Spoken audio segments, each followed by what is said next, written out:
Hello and welcome to the Weekly Stuff Podcast with Jonathan Lack and Sean Chapman. We are here to talk about stuff for the last time in 2018, the last chance in 2018, because this is the last day of the year when you're hearing this. This is our last episode, our 270th fucking episode, Sean. That's still too many. Do you know how many episodes that means we've recorded this year alone?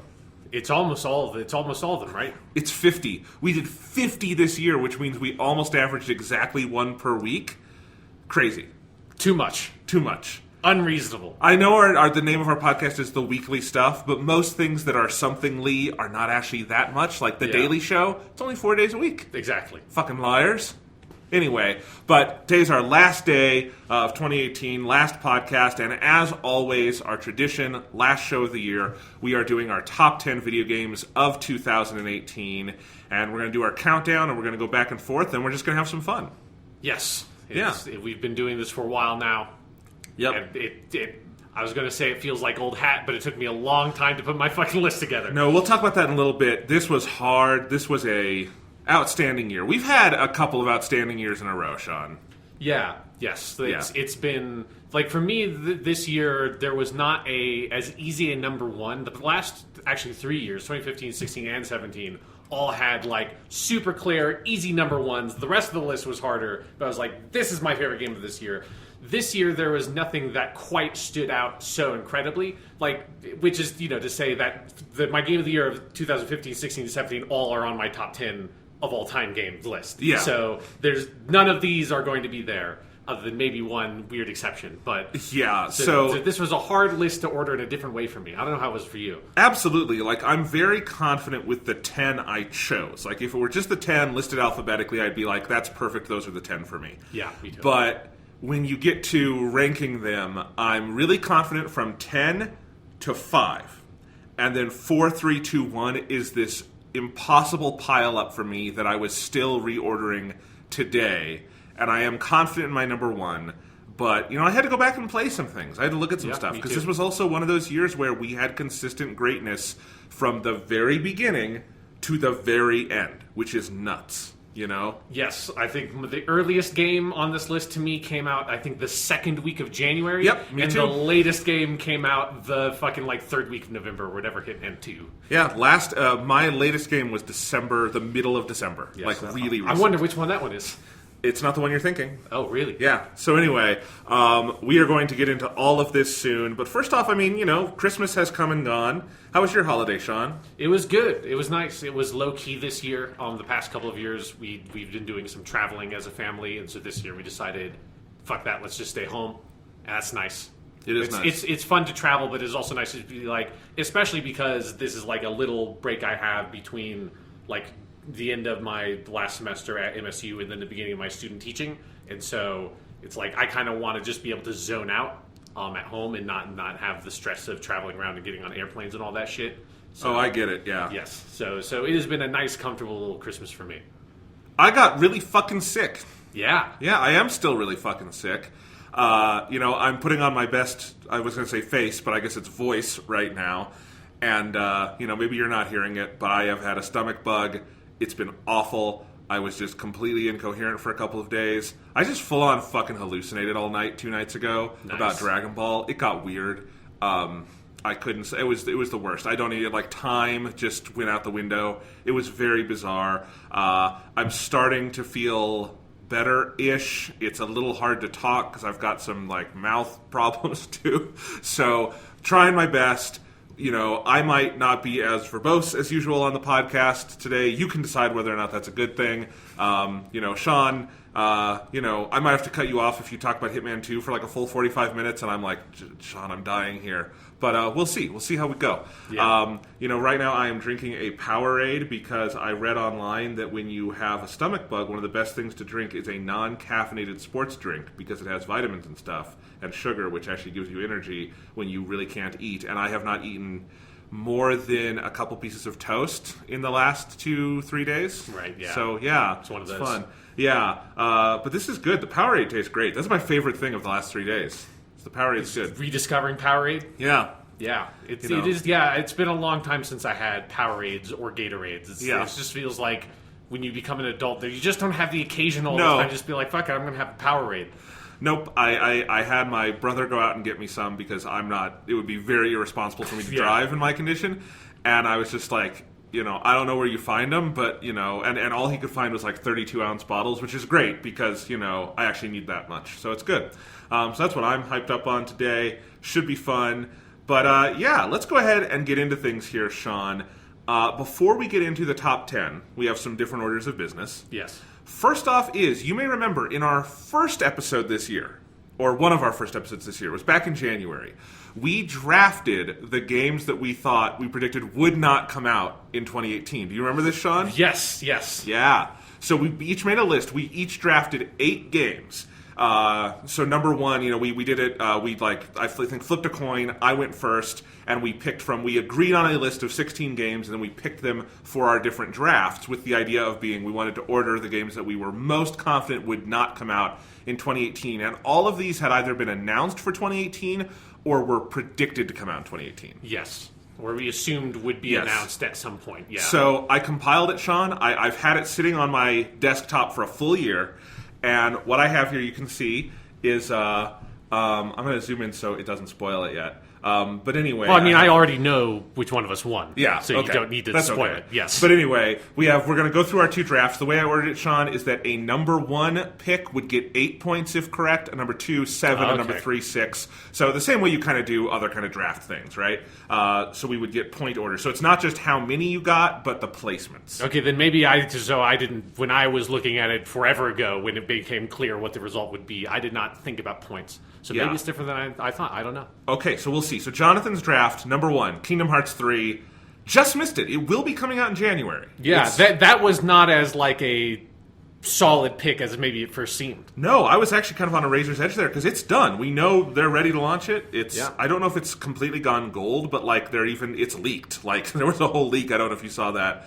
And poor Tetsuya Nomura was having to deal with that. Yeah. But so I got 8 points for that. My number 2 was Last of Us Part 2. That was a slam dunk. Yeah, they haven't even set a year for it yet. No. They're not even saying 2019, even though I'm guessing it probably will come out holiday, or at least try to come out holiday 2019. Yes. They haven't even said that yet. Yeah. So correct on that, 7 points. Number 3, Anthem, which is coming out next year. It's going to be we're going to dump it at the end of our fiscal year and see whether or not it's broken. Well, is that just like third week of February or whatever that feels like fucking 50 games are coming out on? It's the fiscal year dump, which is now a thing. Yeah. Mm-hmm. All right. Number 4 was Shenmue 3. I was correct on that. 5 points.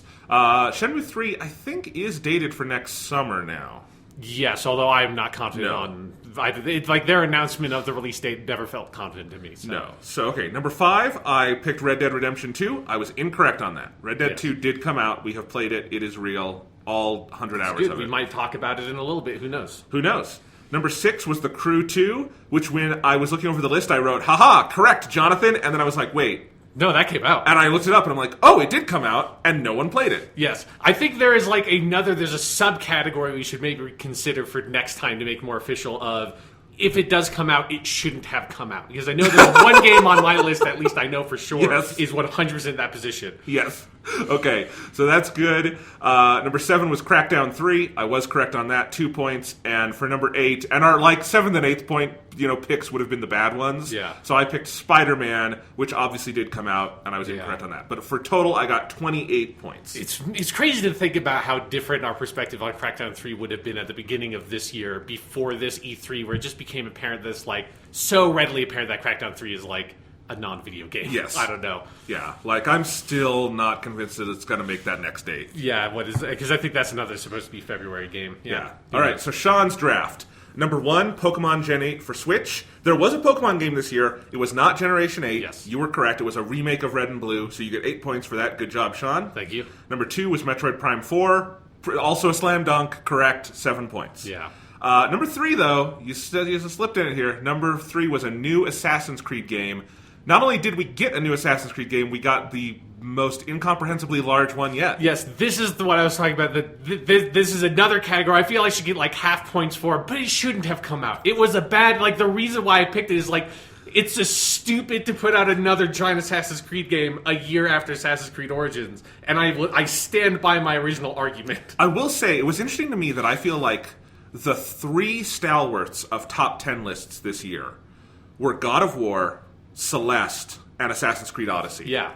And because like even stuff like Red Dead that you would have thought was getting a lot of Game of the Years didn't. But Assassin's Creed Odyssey, every critic I read loved that game. I do want to play it someday. I'm good. Yeah. No, I'm good. Okay. You know, yeah. It's because when I've like the critics I trust more that I listen to on like podcasts and stuff, the way they talk about it makes it very clear to me. It's like the reason why it's winning a lot of Game of the Year awards and Red Dead 2 is because Red Dead 2 is a game that is interesting and has a backbone and is trying to be something different, and Assassin's Creed Odyssey is trying to be the most video game-ass open-world video game, and I just can't do those anymore. I understand, and that's kind of how I feel. I'd like to get, in a world where I had infinite time and money and resources, I'd love to give it the chance, but I totally see where you're coming from. Yeah. All right. So let's see. What do we got next? Number 4, you said Days Gone. This is the upcoming PS4 exclusive, also now in the February slot, but you were correct about that. 5 points for that. That game, man, I still don't know what's going on with that one either. Yep, that's like put that next to Crackdown 3 of just like, I don't know, weird exclusive games, I guess. I think Days Gone actually got pushed to March. It was originally going to be February and got pushed again. It's weird because it feels like it's the least faith I've ever seen Sony have in a first-party game. Yeah, I mean, it's one of their, like, it's the studio that made the like PSP God of War games, so it's not like one of their main hitters, so it kind of makes sense that they're not like, it's not Naughty Dog. Right, but we've seen some of their not main hitters, come out and really reinvent themselves this generation. Yeah. And it would have been cool. Who knows? Days Gone could be great. Yes. Maybe Sony doesn't know what they have on their hands. I would love for that to come out on a positive wave of hype. Absolutely. But we'll see. Anyway, you were correct on that. Number 5, you said Project Octopath Traveler, which was how it was known at the time before they just dropped the word project. Yeah. Incorrect. That did come out. I have played it. Yeah, I believe my original argument was they're still calling this thing Project Octopath Traveler. There's no way that's what the name of the game was. And I was like 1/3 right about that statement. Number 6, you said Soul Calibur 6. Yeah. Incorrect. Did come out. Come out. That was a game that was announced right when we did that. I think it was actually rumored to be announced when we did that podcast. I believe that's correct. And it was announced and came out all within this year. Yeah. It's crazy. I wish I had time to play that one. Yeah, me too. It's got Geralt and now it's got 2B in it. I know. Which is now they just need to put fucking like Agent 47 on there, and it's like all my favorite games from this generation represented in one fighting game. All right, number 7, Yoshi for the Nintendo Switch. You were correct, and it's funny because both of us were thinking this was a crappy pick. Because it's like, Nintendo announced that with the Switch, of course Yoshi's going to come out this year, and it didn't. Like, we still don't really know what happened. Nintendo doesn't usually have long delays like this. I think it was just, they had a lot of games in the pipeline. This one needed more work. It looks amazing. It was announced this year as Yoshi's Crafted World. Yeah, that's what I was going to ask you, is if we even knew the title yet. We did not at the time of this draft. We do now. It's coming out, I think, spring. They have not dated it yet, but it's a spring release. And yeah, it just, like, once in a while this happens, and Nintendo just did what other studios do and kind of announced something too early. Very rare for them. Yeah. Like, sometimes they'll do that with Zelda or Metroid, but like with a game where they actually showed footage, which is the difference here between this and like, because one of the weird things is that Yoshi, when they just called it Yoshi, it was announced alongside a game they just called Kirby, which did come out this year. Which was Star Allies, right? Yep. And that came out. So like I think everyone was expecting those games would come out along the same time frame because they were announced in basically the exact same way. Yeah. All right, number 8 was Detroit Become Human. Did come out. Yeah. Some weird people on the internet liked it a lot, so you were incorrect on that. Your total points, Sean, 22 to my 28. I win our draft. Yeah, and it's funny that I've lost specifically exactly because I got fucked by Assassin's Creed, which is the story of my life. All right. Yeah, we're going to have to see if we can do something like this next year, because next year does not have the barrage of announced but undated games that this year had. Yeah. So I'm curious to see if we have an activity like this next year, or maybe we'll do a different draft, like games that are going to come out and be shitty or not, and then we'll have to figure out how to rank that. Yes. We'll figure it out. All right. So that's that. And then let's see. I'm going to go over to Twitter because I put out a little question today and yesterday asking listeners for their favorite games of the year, just to hear what some of our listeners thought. We had Charles on Twitter said, other than Smash Ultimate, I didn't play a whole lot this year other than old games, Fortnite with my cousins, and I liked what little I played of Celeste. I don't know. So I'll say that's a vote for Smash Ultimate. Sure, yeah. Very non-committal.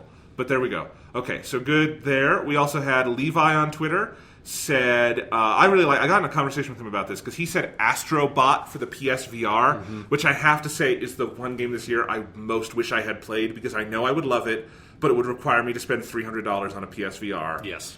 And, between that and Tetris Effect, maybe worth it, but I don't have the money. Yeah, so. People really like that Moss game with the mouse. That's also it's those three. Which I think there was like a bundle that had like two or maybe all three of those games for the PS4. I looked it up last night on Best Buy, and you can get Tetris Effect isn't in it, but Moss and Astrobot. Yeah, because those are both Sony specific games. Yeah.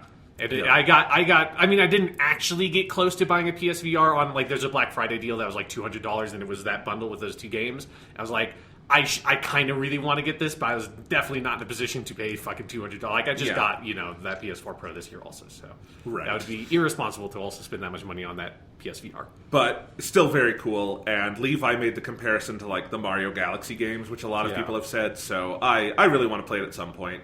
And then Anthony on Twitter said Spider-Man for PS4. Yeah. It's his favorite Marvel superhero, but the PS4 is the best game. And he also said, I can't remember the last time I got invested enough in a game to do everything to 100% and get every trophy. And I feel you. I actually did that with several games this year. Yeah. But Spider-Man was the one that I think I got burned out on the least by the end when I 100%ed it. I've played all the DLC for Marvel Spider-Man at this point. I have not done that yet. I really want to. I'm saving it for a rainy day. Yeah. It would have been great when I was sick if I were able to be upright. But sadly, you can't play video games lying down, especially if they're attached to a TV. Yes, it is definitely true. All right. So thank you, Twitter. And then, Sean, do you have any... we'll do honorable mentions at the end because we don't want to spoil the list. Yes. But do you have any... I know you have a lot of silly awards. Most of them are tied to specific games. Do you have anything to declare before we get into the top 10? Only I have them attached to my honorable mentions, and I have them attached to my top 10 list. I did my top 10 list this year the same way I did last year, where I put all my silly awards on the top 10 games. And then I have a couple of them. I have 1, 2, 3, 4, 5 honorable mentions, although only 3 of them are real. Nice. I have one thing I want to do, which is best games I played for the first time this year. Oh, so this is because I forgot that there were 3 major ones that I went back to that I had never played, and I played in full. 2 of them because they got ported to Switch. 1 I just went back and played the original version of. So I can declare, Sean, my 2018 game of 2014 is Donkey Kong Country Tropical Freeze. Right, yes. That came out on the Switch this year. It was a Wii U game in 2014. I never played it on the Wii U. If this were an actual 2018 game, it might be my number 1 game of 2018. It might be the best thing I played this year. I think it's probably the best side-scrolling 2D platformer Nintendo has ever put out. It is that much of a fucking masterpiece. The soundtrack by David Wise is life itself. It is so good. If you have not played Tropical Freeze, play it, and play it on the Switch. It's so good. It's beautiful. It is ingenious. It is just one of the best games ever made.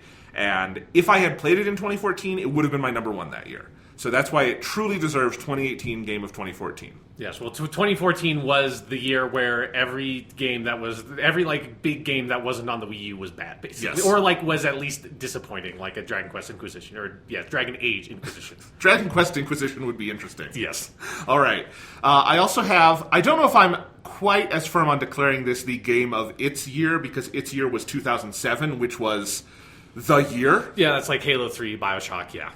Some Mario Galaxy, Mass Effect 1. Yes, Mass Effect 1. Call of Duty 4. A lot of big games came out in 2007. But I did finally play Metroid Prime 3 Corruption, finishing the Metroid Prime trilogy for myself.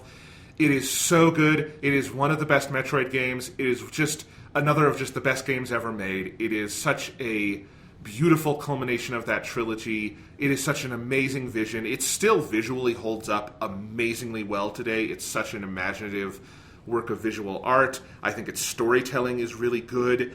It's just a fucking great game. Might be my favorite of 2007. The competition there for me would really be probably Mario Galaxy. But man, oh man, I loved that. And both of these are also the last two Retro Studios games I had not played. So now I have seen their entire work. And they are, I really think, like, I don't know if there's any studio in the 2000s that has had that perfect a track record as they have. And I can't wait to see what they're doing next. And then finally, this would not be my 2018 game of 2017, because my game of 2017 was Breath of the Wild, and then Persona 5, and then Mario Odyssey, and then Hellblade, and then a lot of other stuff. Yeah. But if I had played it this year, I think it would have snuck onto my top 10, and that is Dragon Quest Builders. Which, oh, right, yeah. Was that 2017 or was that 2016? I think that was 2017. Yeah. You keep on talking, I will look it up. You'll look it up. But Dragon Quest Builders came out on Switch this year. I played this before I played Dragon Quest XI because it came out first, and it's kind of the game that made me fall in love with Dragon Quest, despite having flirted with the series in other capacities. But Dragon Quest Builders is this beautiful, amazing immersion between the world of Minecraft and those basic mechanics and the world of Dragon Quest and all of its different accoutrements and visuals and music and stylistic and narrative and written elements. And it is a match made in heaven. It improves on Minecraft. It gives you a new vision on what a JRPG can be. And it is really just one of the most amazing, refreshing things I played this year. And I was looking through my screenshots of it today that I took on the Switch, and I just was smiling. It's such a delight. Everyone should play Dragon Quest Builders, and I'm very excited for number 2, which is coming out. Well, it's out in Japan. I assume we will get it next year. Yes. It came out October 2016. Interesting. Okay. It would have been pretty high on my list in 2016. It would not have beaten, Digimon Story Cyber Sleuth. No. The best game of 2016. Well, the third best game of 2016. Under Doom and Hitman. Yeah, but secretly Persona 5. Man, 2016 was a good game. 2016 was fucking good. It's been, that's what it is, like 2016, 2017 were fucking ridiculous. Yes, and 2018 was too. So Sean, do you want to get into it? Do our countdown of the top 10 games of 2018? Let's do it. All right, my mouth hurts. You're going to go first. Okay, my number 10 game from the year of our Lord 2018 is actually technically 2 video games, but I imagine we both put, if it's on your list, I imagine you put it as both of them at the same time. Also, it's Persona 3 Dancing Moon Knight and Persona 5 Dancing Star Knight. If I did this, Sean, I did it the same way you did. That's okay, all I'll that's say.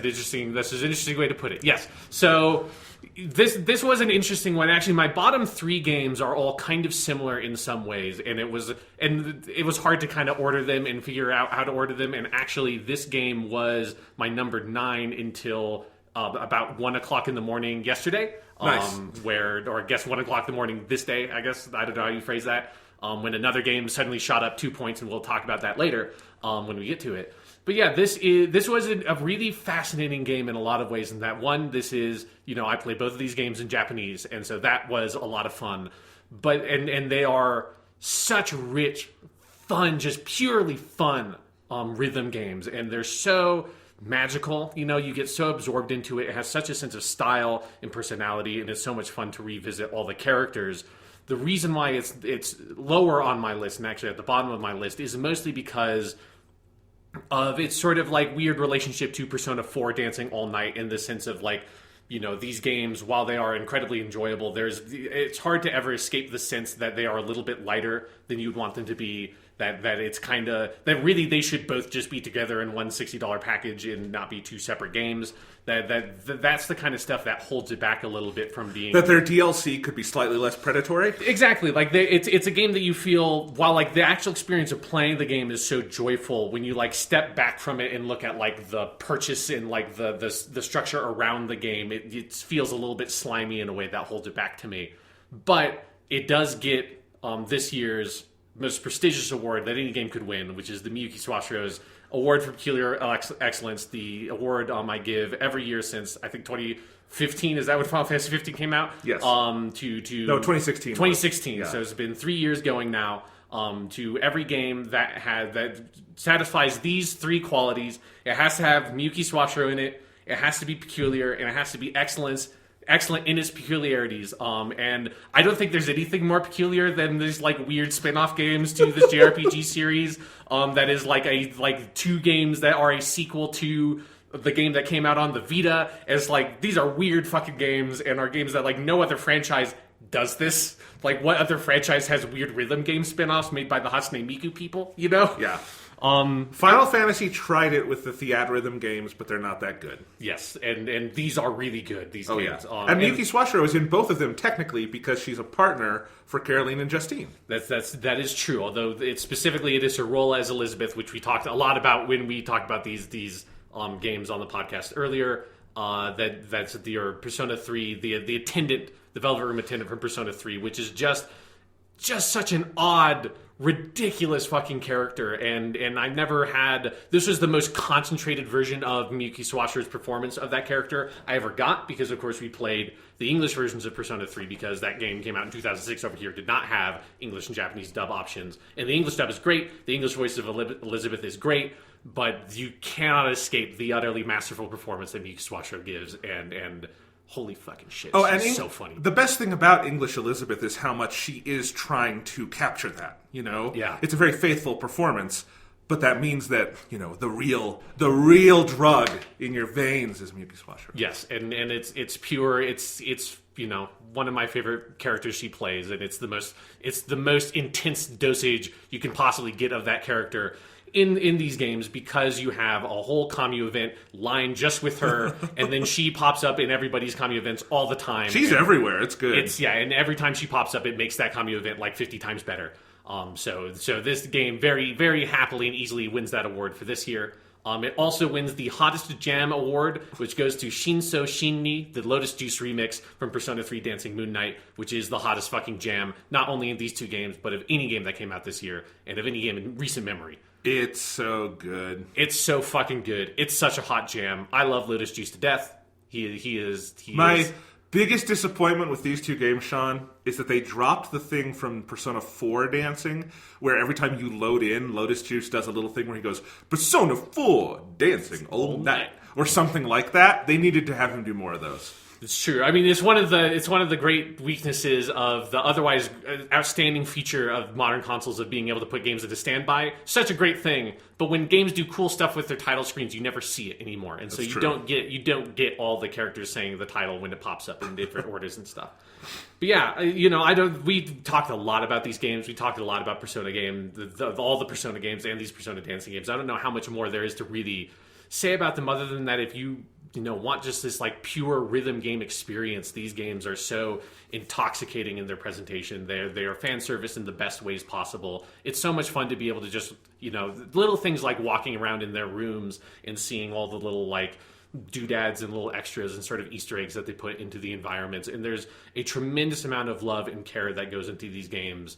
The only thing that holds it back is this sense of, it feels like the developers were under all this pressure to try to make two of these games, put them out at the same time, under a fairly predatory business model that obviously was not their choice to make. And if it wasn't for that, this game would be higher on my list. I think Persona 4 Dancing All Night was like my number 5 or 4 game of that year. And in some ways, I like these games more than that because the commu events are a more streamlined version of what that story mode offered. But I never quite escaped that feeling that there is a little bit of lightness to these. It's slightly hollow in some of the modes and some of the places in these games that I wish it was more fully fleshed out. But for what it is, holy shit, these games are so much fun. Absolutely. We will see if they are on my list. We will find out. There's a theme to the bottom part of my list too. Although I should say, when we say bottom, I don't want to hear any complaints of like, oh, that was so low on your list. If it made it on the list this year, it was high. Yeah. Because when you hear what my honorable mentions were, which includes a lot of games I raved the fuck about this year, you're going to be like, oh, man, anything that made the cut is high on the list. Yeah. So that's how I feel about it. But there is at the bottom of my list kind of a theme, too, around fan service. And my number 10 game of the year is Dragon Ball Fighters. Yes. And it's interesting because this one couldn't rise above 10 for me because it does have easily the longest list of problems of any game on this list for me. I think the story mode is awful and repetitive and way too easy and too fan servicey, even for me, a big Dragon Ball fan. I think the lobby system is cute, but it's also cumbersome and confusing. The online play is super spotty for me on both PS4 and Switch. I played it on both. It never worked well for me. The DLC is... We talked about predatory DLC. Hoo boy on Fighters, because the Fighters Pass, which gets you all the DLC characters are great, but the pass is $35, and that's more than the base game itself these days, if you buy it on like PS4 or Xbox One. And, you know, there are 3 playable hidden characters, and if you did not pre-order the game, you basically have to pay for them, because the way you unlock them in the game is so cumbersome and intentionally difficult, they want you to pay them money. Yet, despite all that, Fighters is still easily, without question, one of my favorite games of the year. It's got that amazing fighting system. It is so polished. It is so accessible and easy to learn than I think a lot of comparable fighting games. But it has so much depth. It's already become, you know, this favorite in fighting game competitions, and I love that about it. The graphics are really one of the achievements of the year. It is stunningly fluid, this spot-on accurate recreation of the anime. It looks less to me like digital graphics than handcrafted pen and paper drawings just come to life. It is so amazing. And when you're in a match and you control what looks like the anime itself just come to life, listening to those original voices, engaging in this breathlessly fast-paced yet deeply strategic combat, everything else melts away. As a lifelong Dragon Ball obsessive, this is one of the year's most purely enjoyable experiences. And I'm not even that much of a traditional fighting game guy. You know, I don't think I got into this game as much as you did, for instance, Sean. But I really loved it. And I'm sure that I'm going to boot this game up to play at regular intervals for years to come. And that excites me. This is one that's going to survive a long time past 2018. And it deserves to. It's a great game. It's a fucking amazing game. And I will... Maybe I will say my piece later on it. Who knows? Awesome. It might be on my list. Who knows? Yes. Favorite characters really quick for me. Base Goku. He's my boy. I love him. Android 18. And also Android 17, but I'm not that good with Android 17, but I love Android 18. She's awesome.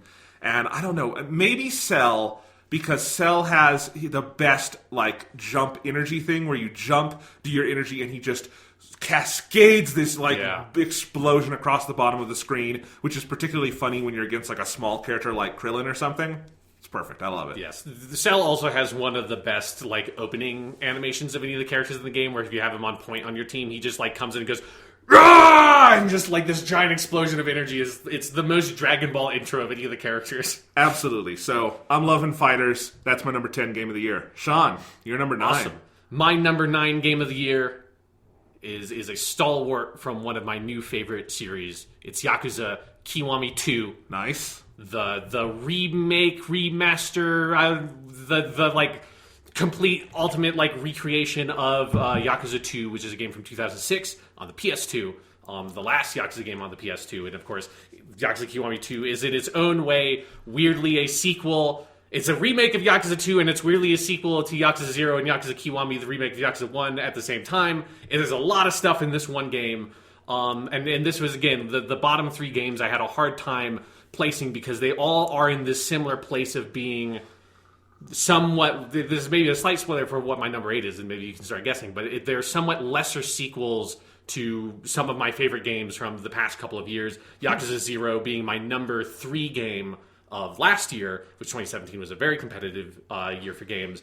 In Yakuza Kiwami 2, I had a hard time figuring out where to place it, in the sense of, I fucking love this game. I love all these games. I love fucking Yakuza it is a crime of like the Western game playing community that these games were slept on so hard for so long, and I feel guilty of that myself, and that it took Yakuza 0 to create this entry point for people to be able to get into it. Well, and the PS4, just having the kind of community around it and the numbers and the push to get games like that out there finally. Yeah, and so it's like finally I feel like my eyes have been opened, and there's definitely a version of this list where Yakuza Kiwami 2 is a lot higher, because there is something so utterly joyous to me about just being in this world, playing as Kiryu, meeting up with all these characters.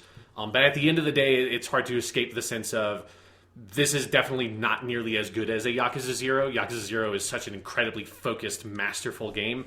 And Yakuza Kiwami 2, like with Yakuza Kiwami 1, while it is so impressive all the ways that they have updated it, you can never quite escape the sense of this is still an updated version of a game from 2005 or 2006. And there's the storytelling tropes are from that period are still holding it back a little bit. And so while I do really enjoy the main story of Yakuza Kiwami 2, the main story is not the part that grabbed me of this game, the way that the main story in Yakuza 0, while everything else around it is also fantastic, the main story in Yakuza 0 is the reason to play that game. With Yakuza Kiwami 2, the reason to play the game is all the other stuff. It's just running around Kamurocho, encountering just bizarre, absurd side stories of different characters and their weird scenarios, like, you know, probably the most famous one from this game that if you played this game or if you followed this game on Twitter or anything like that, you must have seen the sequence where you encounter a Yakuza boss that, let's say, has a very specific, strange fetish, and you get wrapped up into a whole situation with him and end up fighting an entire Yakuza gang while they're all wearing diapers.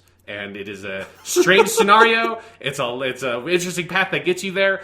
But holy shit, Yakuza Kiwami 2 is the most I laughed at any game this entire year. All the stuff they brought over from Yakuza 6, even though I haven't played it yet, this is based on the engine from Yakuza 6. And the upgrades of this being like a proper PS4 game rather than an up-res PS3 game is so palpable, and just being able to, you know, seamlessly walk into any store in the environment, seamlessly moving in and out of battle encounters and not having this very PS3 style, like, here's a tiny loading screen, or here's this little tiny cinematic that's clearly hiding a loading screen. Everything in the game feels so seamless. The combat is so much fun. It's utterly satisfying every single time you just smash people's heads into rails, like do suplexes on them. All the ridiculous moves you can pull off in this game is so much fun. I had a hard time figuring out what I was going to do for this specific award, but I gave the most Yakuza sequence award to the sequence where Majima Goro, the like insane Joker-like character from the Yakuza series, diffuses a bomb, which is, it's the classic scene from any sort of, like, you know, cop movie from like the mid-'80s where you have to like very slowly diffuse the bomb and you're cutting the wires and all that stuff. But instead it is this, like, you know, down on his luck, like Yakuza henchman being commanded by this absurd, insane character Goto Majima, while he's just sitting there concentrating really hard and just going, I think you should pick yellow. It's like, okay, click, maybe pick red this time. Okay, boss! And just slowly defusing a bomb that way, and then eventually he gives a line that is one of the best lines ever, where the henchman just goes, wait, boss, are you just doing all of this by instinct? And he says, what, you expect me to understand how to figure out this twirly-ass rainbow shit? I have no idea. And it's an utterly hilarious sequence that people should just look up the cutscene on YouTube, because it's great. The runner-up for the most Yakuza sequence goes to the part where you punch a tiger in the face while you're inside of a giant gold recreation of an ancient Japanese castle. Nice. That is something that also happens in this game. It is not quite as focused and perfectly constructed as the Majima sequence, but you do punch a tiger in the face while you're inside a giant gold recreation of an ancient Japanese castle, and that's fucking ridiculous. Nice. The other thing is, this gets my honorable mention for the Miyuki Swashers Award for Peculiar Excellence, because this is the other game I played this year that satisfies all the qualities, because this is, in being a weird sort of sequel to Yakuza 0, this game has a reappearance, a sort of cameo appearance in some ways, of the Miyuki Swashiro character from Yakuza 0, Makimura Makoto. And I was really satisfied. I don't think I ever talked about on the podcast me playing the Goro side story, because you have the whole normal Yakuza 2 campaign with all the extra bits on it. There is also a side campaign that you unlock where you play as Majima, and that's where you get the most focused. Like, this is a lot of the Yakuza 0 stuff in here. And you end up going back to Sotenbori, where he's from, in Yakuza 0, and you encounter that character again. And it's one of those things where, when you're bringing back a character from like a story that has fully been resolved, it's always a very tricky thing. And I was so satisfied and so pleased with how they did it, because it doesn't, you know, spoil anything or ruin anything or change anything from the ending of Yakuza 0, which is one of my favorite game endings ever. And the way they leave off the really sort of tangled relationship between Majima and Makoto is so perfect for that game, and I didn't want them to change it.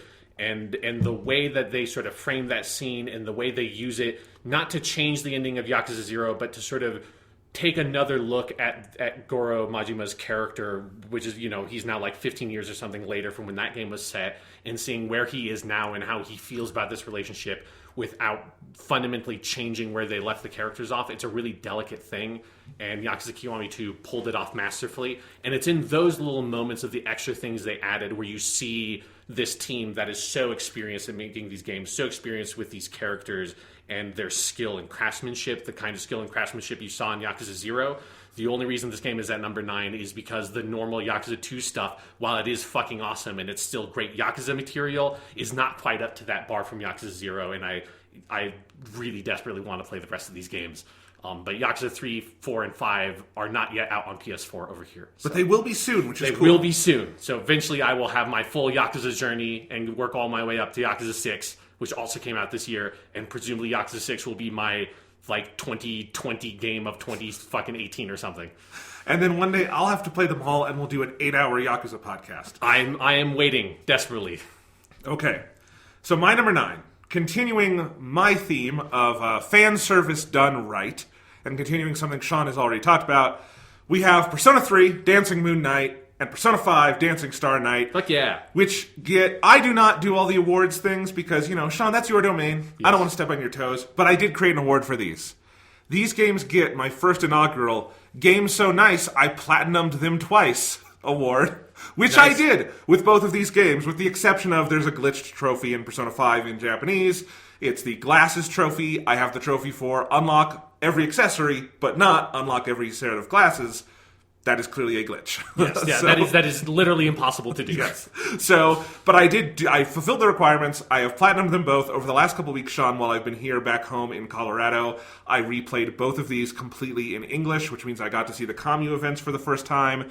And, I actually think I'm less down on some of the things you're talking about than these, because I think, yes, the business model thing is weird and predatory, and this should probably be one sort of $60 release, or at least two $40 games or something. Yeah. But I actually think they are a big step up from Persona 4 Dancing All Night, in part because of the limitations. I think, the Commu system plays just so much more intuitively and I think meaningfully with the main rhythm game than I think the visual novel did. Just the back and forth is so much more enjoyable.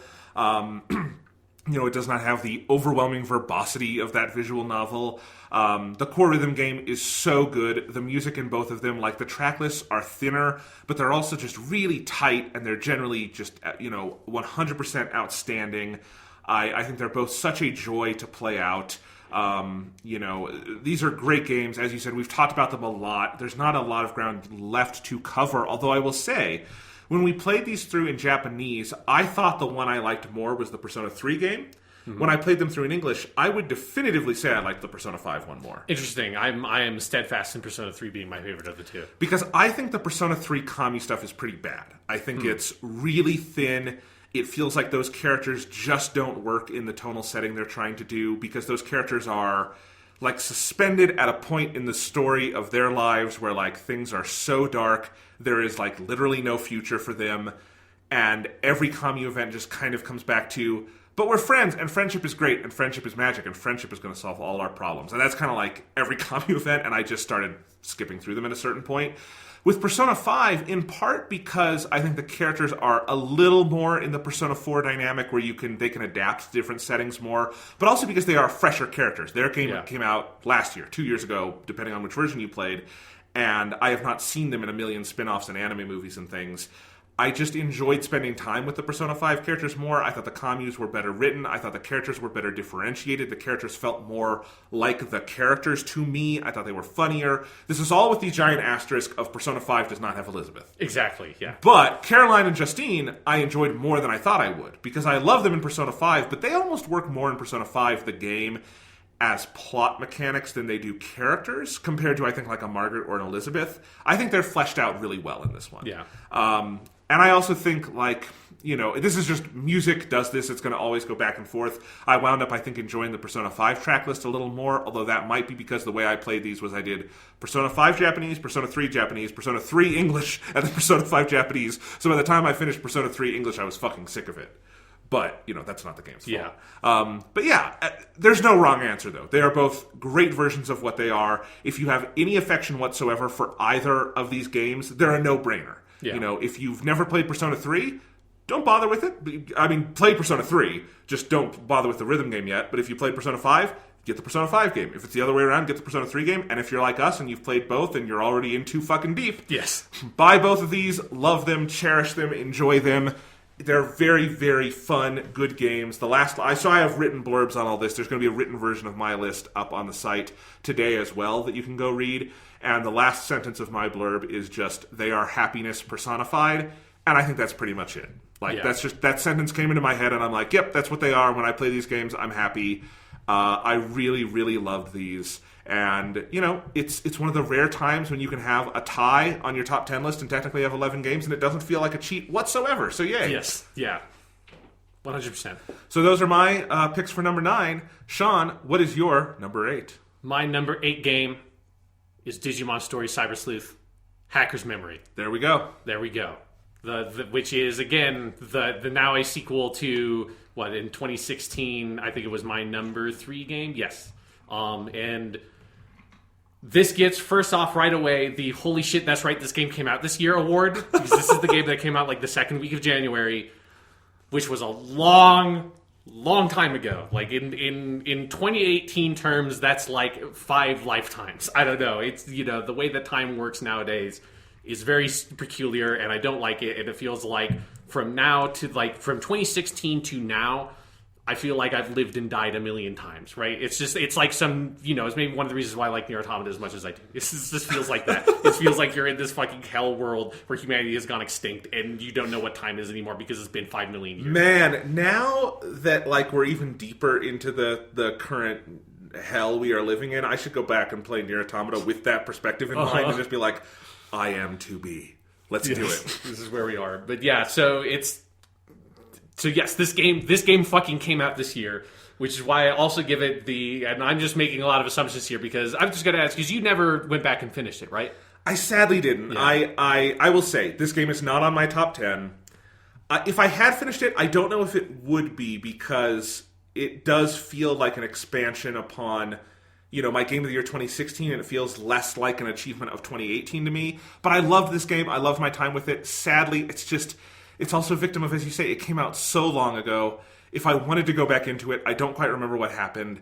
And it wasn't current enough for me. And I feel like I failed a little bit in that regard. I don't know. It's in my honorable mentions. I can thoroughly rubber stamp your pick here and be like, great pick, Sean.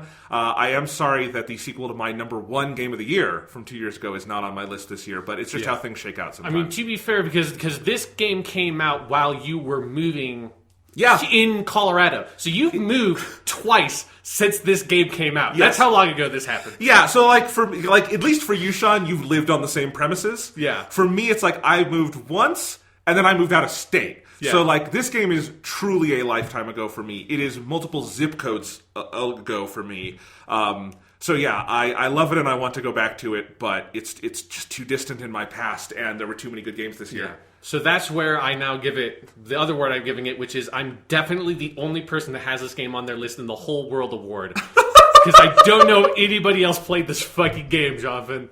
I don't know if anybody else, at least you played some of it, but I'm not sure if anybody else finished it. I got close on it, and people should have. It's so good. It's I would still recommend the other one first, because this is a side story, but goddamn, these games are good. These games are so fucking good, and as proof to how good they are, the third award I'm giving this is, when I loaded up this game just to look at it last night, this thing shot up literally 2 places award, and it's awarded to, goddamn, I really love these games. Because I have an award like that later on. I should, because originally this game was my number 10. This game was mine. When I first started thinking about what's my list probably going to be around the late November, which is when I really started kind of configuring it in my head. This was an easy that's definitely my number 10. This is my number 10.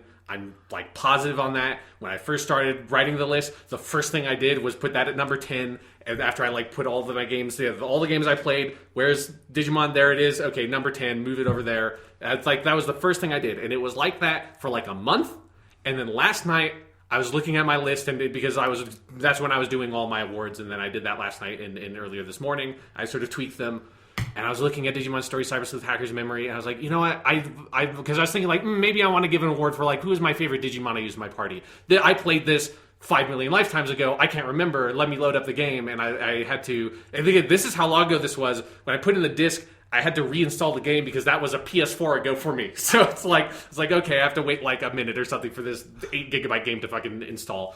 And then loaded up my save, and as soon as I was in there and looking at the UI, and I looked at all my like in-game Digimon, and there was one you get a new Digimon at the end of the story, and that Digimon was level 1 because I had finished the game and put it down. And I was just looking at that, and I kind of walked around a little bit, went into a dungeon, did a couple of battles. I just looked at it as like. And I immediately went to my list and just bumped it up to number 8, and had Persona 3 Dancing Moon Knight was 9, Yakuza Kiwami 2 was 8, and both of those just moved down a space to make room for Digimon Story Cyber Sleuth Hacker's Memory, because these games are, like, even more than the Persona dancing games, these games are just so joyful to me. There's something so pure. I immediately then also re-downloaded the first game, because again, I got a new PS4, so I had to re-download that one. I don't know when or how I'm going to find time to play it again, but now I really just want to play it again. And that's kind of like what Digimon Story Cyber Sleuth Hacker's Memory was an opportunity to kind of play that game again. But it is, I think, the deceptively rich in content in a way that, it definitely is in many ways an expansion. Is why it's, again, I think it sits nicely alongside the Persona dancing games and Yakuza Kiwami 2 as these games are sort of like weird in some ways in terms of like the value proposition, their relationship to previous games. They're a little bit strange and makes them hard to put near the top of the list. But fucking Digimon Story Cyber Sleuth Hacker's Memory, everything about the story in that game, your relationship with the character Erica and how that develops throughout the game, which has like stuck with me throughout the year to the point where I loaded up that in-game save file. There was no like way for me to wasn't going around talking to the characters. I just remember that character's name. I just remember the scenarios, which is not the thing I can say for a lot of stuff I did in January, which was fucking forever ago. I don't remember her older brother's name, but I remember he's voiced by Nakamura Yuichi, so I just think of him as Nakamura. I know that's not the character's name, and he's great in your relationship just with that gang, and in particularly the main character of Digimon Story Cyber Sleuth Hacker's Memory, the weird like NPC dude who somehow got promoted to protagonist character you play as, is the one thing in Digimon Story Cyber Sleuth Hacker's Memory that I legitimately like more than the first game related to the story. I was about to say that. I like him more too. He is legitimately one of my favorite character designs I've ever seen in any like anime style thing. It is so simple but so brilliant. Just the costume, the face, the expressions.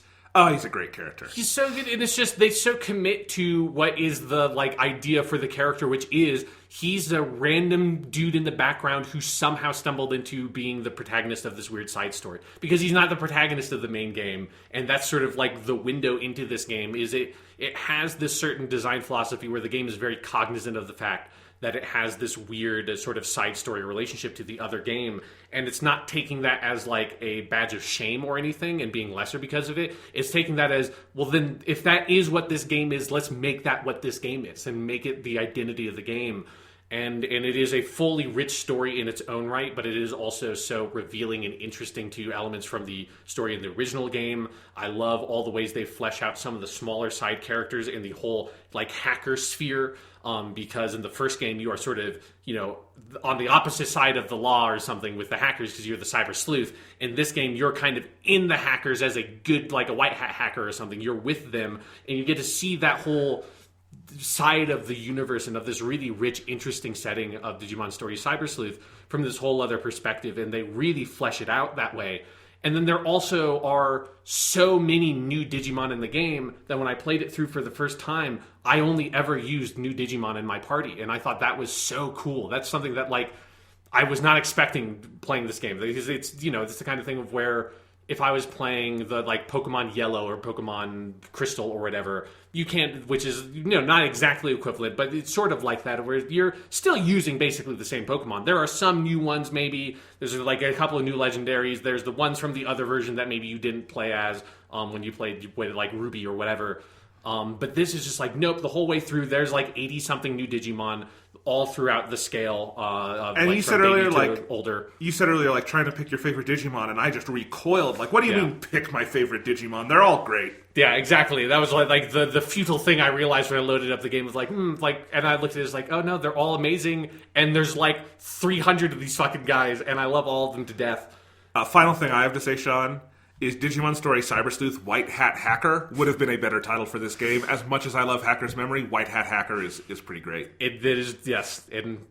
But Digimon Story Cyber Sleuth Hacker's Memory is... I don't think... I didn't specifically come up with a name for this award. But it doesn't need an award. It's just a true fact. Of all the games that came out this year, that is the game that has the best title. Because holy shit, what a ridiculous... Digimon Story Cyber Sleuth Hacker's Memory. And it sounds like utter nonsense if you're someone that doesn't know anything about what any of those words are. But when you played the game, you're like, yep, that's the title of that game. Oh yeah, it doesn't even faze me anymore. That's it, man. And I just want to keep the Digimon dream alive, and that game has kept it alive deep in my heart. Awesome. For these past 2 or 3 years. So, all right, you ready to do my number 8? What's your number 8, Jonathan? Okay, so keep in mind when I said earlier that if it made it on this list, it's well placed. There's no low placements here, because my number 8 is Red Dead Redemption 2. Okay, shit. Yeah, Interesting. This is a dense fucking list, Sean. Because, man, I had a journey with Red Dead Redemption 2. Yes, you did. We followed you along on this podcast. I had a journey pre-release of just feeling so burned by GTA 5, which I briefly opened my heart to, and then I just felt it die inside and curdle like a bad marriage or something. Yes. Also a journey we followed on the podcast. Yep. It's one of my favorite consecutive episodes on the podcast ever is the one week where you're like, man, I love GTA so fucking much. You told this whole story about all these adventures you had on the fucking mountain. Yep. And then the next week you're like, I fucking hate this game, and it was great. Which I think was totally fair as a reaction to GTA 5. Yeah, I totally get it, yes. But I felt so burned, and with Red Dead 2, because they wouldn't show anything about it. They were just so coy, and I was just like, I don't know, Rockstar. I just don't know. And then there was all the news about how Rockstar is so shitty to their employees, and I'm just like, I don't know, guys, I don't know. And the game comes out, and it's great in some ways, it's flawed in some ways. You know, the world is too big. I think the game is probably too long. I think the controls are bad. I think there's too much combat. I think the epilogue chapters are undercooked DLC at best. The studio still generally flounders when it comes to writing women, other than Sadie Adler. A lot of problems, but the more I played it, the more I realized what an evolution this was for a studio so prone to sophomoric writing and boundless pessimism. You know, it's not a surprise that Red Dead 2's world is big and beautiful and bursting with character. The surprise comes in how much Rockstar makes you feel like a part of that world through these complex interlocking systems that allow for so much player-motivated expression. And the piece de resistance to me is how in the home stretch the game capitalizes upon all of those elements, bad and good in some ways, to tell a story about morality and about absolution that is soulful and smart and just so painfully affecting. Arthur Morgan, best character Rockstar has ever created, best protagonist they've ever had, brought vividly to life by Roger Clark in what I think we can agree is probably the year's best vocal performance. Yes. So well, Miyuki Swashiro is Elizabeth. Okay. But Roger Clark... But she's been doing that for like 12 years. Yeah, and it's fucking Miyuki Swashiro. Nobody's better than her. She's the goddess of voice acting. So, yes. You know, it's a solid second. If we had a Roger Clark Award for Peculiar Excellence, this would be a good inaugural for that. Yes, it would. Because this is a peculiar game. But he's a great character, and with the choices and scenario you are presented with in the closing act of this game, I think Rockstar just completely sheds its penchant for nihilism and anarchy and asks of us some of the most profound and meaningful questions I've ever seen posed in a video game. And by the end, this really felt to me like a new Rockstar, one that was built on a bedrock of real humanity that I don't think I'd seen in their work before. And while the game is flawed and has its faults, I also think that emotional foundation shines through so powerfully. It is a profound achievement, and I agree with what you said earlier about this contrasted with like Assassin's Creed Odyssey or something. This game does not play it safe at any point, and I have seen so many people online just tearing this game to shreds, and I understand why. This is not a scenario where I'm like, you're an idiot if you didn't like it. I don't think that. No, yeah. I think this is a weird game. It is a challenging game. In some ways, you know, open world games have become... I think open world games have kind of taken a split path this generation. Yeah. They've either become more adventurous and thoughtful, a la Witcher 3 or Zelda Breath of the Wild, or they've become more homogenized, a la Far Cry or Assassin's Creed, you know? And I think some people are just like, no, an open world game is this thing, and it has to be this thing, or it's not a game. But then you have people who, and then those people look at like a Red Dead 2 or something, and they just can't kind of connect with it. And I get that, but I do love the ambition to it. And even if I think this game hadn't fully come together for me at the end, it might not have made my top 10 list, but I would have respected it and I would have enjoyed my time with it because the swings it takes are so big and so interesting and so unlike anything else. And I think while I would not put it on the same shelf as a Breath of the Wild or a Witcher 3, I think it belongs on the same shelf of ambition and experimentation. And that's really cool, and that's healthy for the industry, even if Rockstar's business practices are not. Credit your fucking workers in your credits, you goddamn animals. Yeah. But anyway, Red Dead Redemption 2, I was surprised it was this low, but then I looked at all the other games, I'm like, nope, that's actually high, because again, there were a lot of games this year, for fuck's sake. But yes, great game. Give it a chance if you haven't yet. It is not the game that was hyped. It's something better, and I think that's my ultimate takeaway. Awesome. I will maybe talk about Red Dead Redemption 2 later on my list. We'll see. Who knows? Your number 7, Sean. My number 7. So this is where I love that we both move into the really hard cuts point of the list at the same point. Because number 7, I think number 7 and 6 are definitely not the top 5 to me. My top 5 games are fucking shit, dude. 6 and 7 are clearly not quite there for me, but holy shit, in other years, in 2014, this would be the best game. Yes. My number 7 is Dragon Quest XI, Sugisarishi Toki wo Motomete, or in English, Tales of an Elusive Age. Echoes of an Elusive Age. Echoes of an Elusive Age. Remember the alliteration. It's very important to the localization team. It is very important to them, even though I don't think the English subtitle quite captures what Sugisarishi Toki wo Motomete is actually saying, because it doesn't have the active verb in there. Echoes of an Elusive Age doesn't have this. Anyways. But yes, this is an interesting game. This was, I should have given this award. My favorite podcast to record this year was probably our Dragon Quest XI podcast. Really? I love that discussion so much. I thought it was so interesting. And it helped inform. Honestly, if we hadn't done that podcast, this game would probably be higher, because it was having that conversation that helped me work through what are some really complicated feelings I have about this game, and particularly its final act. And I'm not going to relitigate all of that on this podcast, so go back to listen to that one if you want to hear it, because I thought it was a really fun discussion. Because Dragon Quest XI is a weird fucking game, dude, in a weird way, and I love it. But it frustrates me in that ending point, and part of that, and I kind of love it for that, and kind of am annoyed by it for that. For its awards, I give it first my 2018's 2017 Game of the Year award. Not that is the best game of 2017, but technically I played the Japanese version, which means that the version I played came out in 2017, which on an earlier version of this list, I put that off to the side and was like, I'm going to do something dumb with my list and have that not count because it's 2017, but have it actually be because it's such a good game. It should be my top 10, but I can secretly fit another game in my top 10. It's that's too much work. I'm not going to bother with that. But technically, I played the Japanese game, which is the version of it, which came out in 2017, which means that this is if you count the Persona games as 2 games, this is the 3rd game I played entirely Japanese this year, which is 3 times more than it was in 2016. That's pretty good, Sean. That's pretty good. It took me a long fucking time to play through Dragon Quest XI, but it was so worth it, and it was so worth it playing that version of the game. I really do think, I don't want to throw any shade at the English localization efforts, because holy shit, what a difficult game to localize this has to be. But there is something about the original Japanese version and the text and the things that it is calling to using the Japanese language that are things you cannot translate in English. Things that we talked about on that podcast, like the usage of Yusha and Mao as the hero, names for the hero and the villain, just the sense of the world and the sense of the characters and how they talk and how they communicate, expressing so much about them that totally elides any potential need for voice acting in this game is so impressive to me. And that segues into the second award I give it, which is the Sticking to Your Guns award for not giving a fuck. Because this game doesn't give a fuck. This game doesn't give a fuck what other video games have been doing for the past 30 years. This game's just nope, we're good. We have our thing, and we're just going to keep on marching along this path. And that is probably the thing I love most about this game, is just that sense of, last year I played through Dragon Quest 1, 2, and about half of Dragon Quest 3, the original versions in Japanese, on the Famicom versions of those games. And playing Dragon Quest XI just felt like, oh, I'm playing a sequel to Dragon Quest 1. I am still one of those.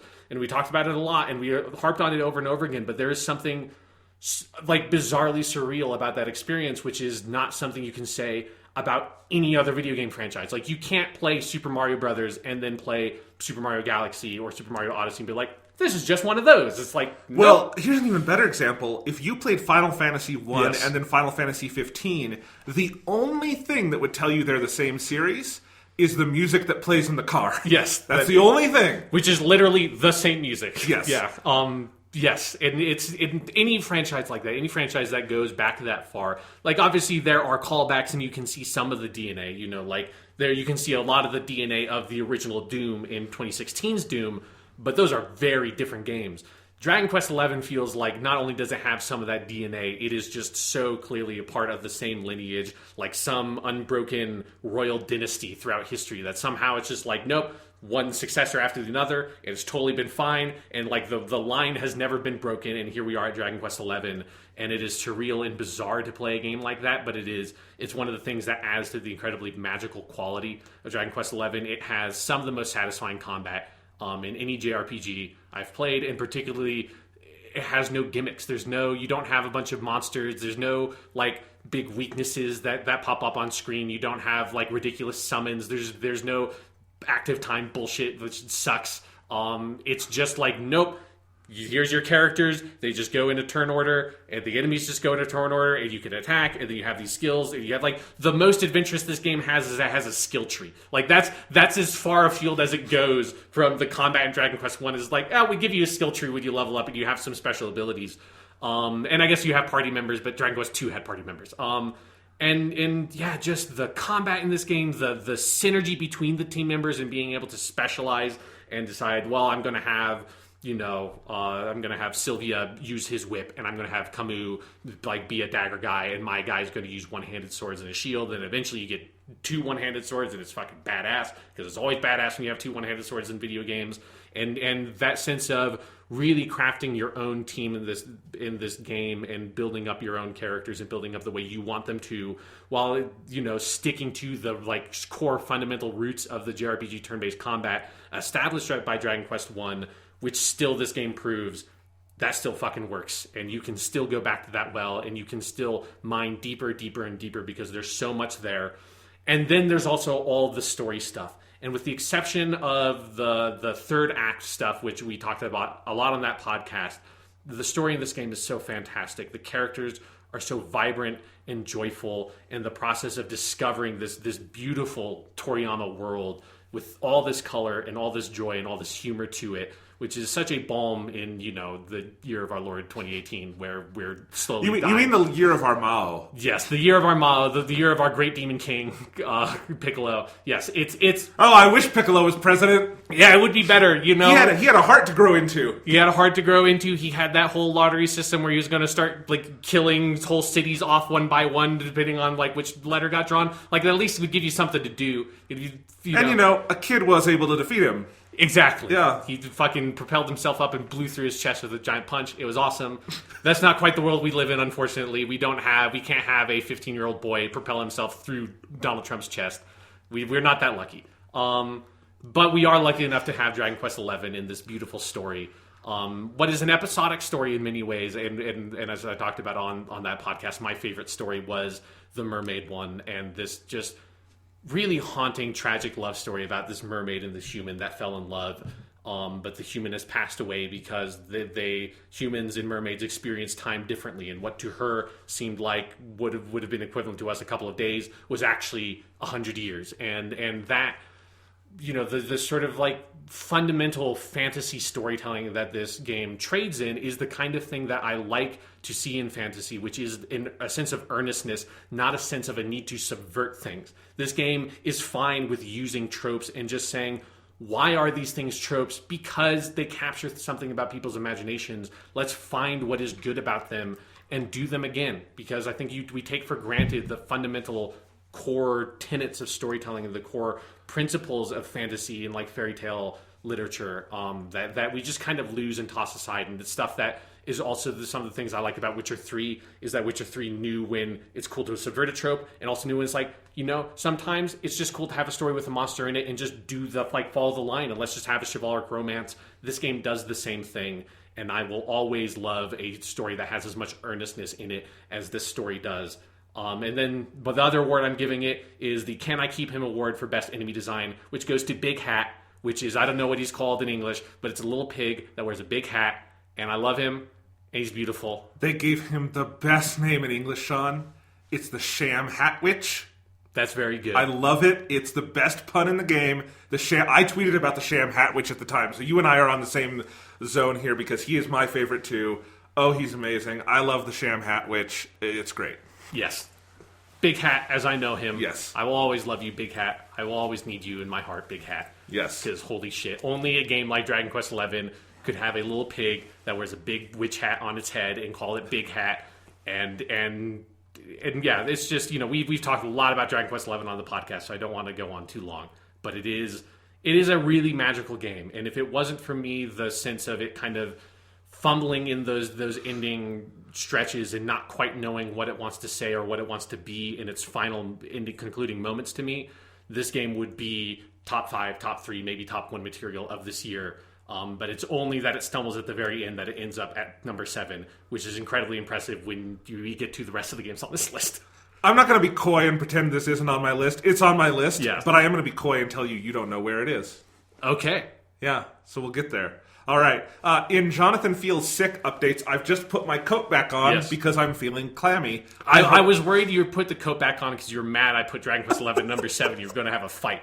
I thought you meant I was going to leave. Like I'm getting my stuff together. Yes. I'm gone, Sean. This is the last episode of the Weekly Stuff You Podcast. fucker. Yeah, no. I think that is perfectly respectful and responsible placement. Again, if it's on the list, that's cool. Yeah, I mean, you put Red Dead Redemption 2 at number 7. I'm putting Dragon Quest XI at number 7. It was my number 8. My number... sorry. Good segue, though. My number 7 is God of War. Wow. Yeah. God of War is a great fucking game, man. Yeah, it is. God of War is, there were 2 major games this year that to me spoke to what a phenomenal job Sony has done with first-party development. And God of War is obviously one of those. I just talked about Red Dead Redemption 2, and while we're talking about long-standing game developers blossoming into newfound maturity, 2018's God of War is like the poster child for that, right? Yeah. Because it took this series that, I didn't play it, but I knew God of War. We all knew God of War, and it was a series primarily known for hyperviolence and cartoonish sexuality, all aimed squarely at the 15-year-old boy inside all of us, and they transformed it into a story about fatherhood and atonement, realized with, and I think it took me a while to choose these words, but I said a stunningly elegant sense of grandeur, which is this is a big, vast game, and yet the way it is realized is elegant and precise.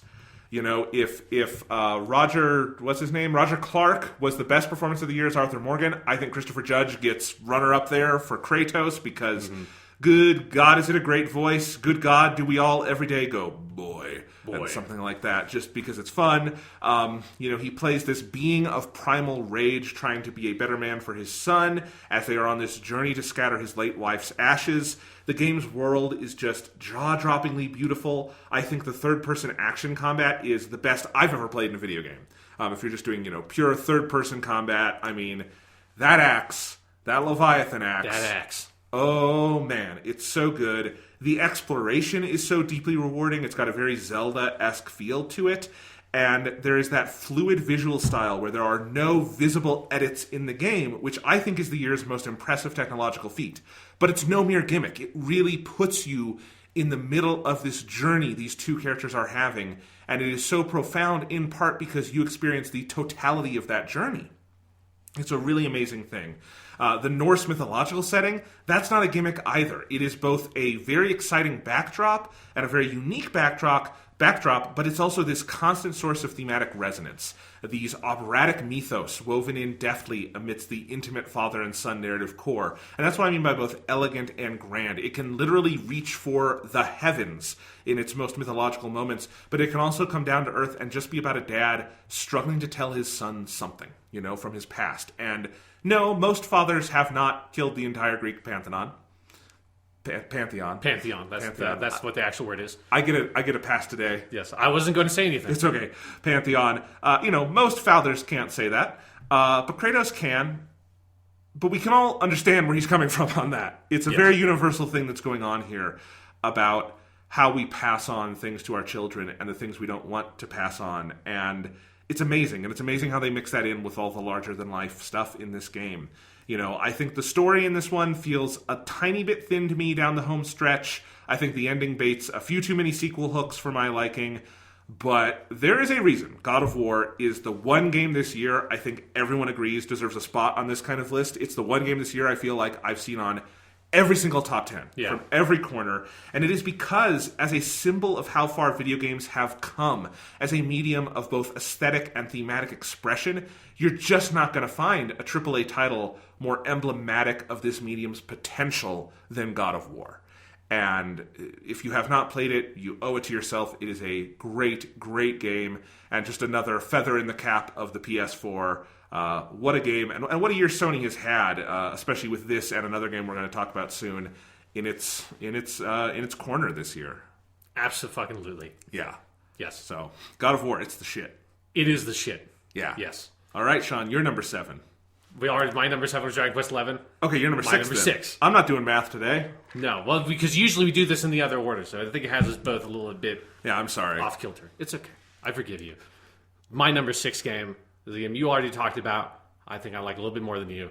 It's Dragon Ball FighterZ. Nice. Holy fucking shit, this game, Jonathan. It's good. It's so good. It gets the so good I learned a whole fucking genre award, because that's like the whole journey I had with Dragon Ball FighterZ. If you remember back forever ago when this game first came, this is another game that came out right at the beginning of the year. I think it was like early February, and it was that thing of just being like, man, I always wish I could play fighting games, but God, do I have no idea how to actually like play like a fighting game. Like I can kind of fuck around with Marvel vs. Capcom 2. I can do a Hadouken as Ryu, but I don't really know how to play them.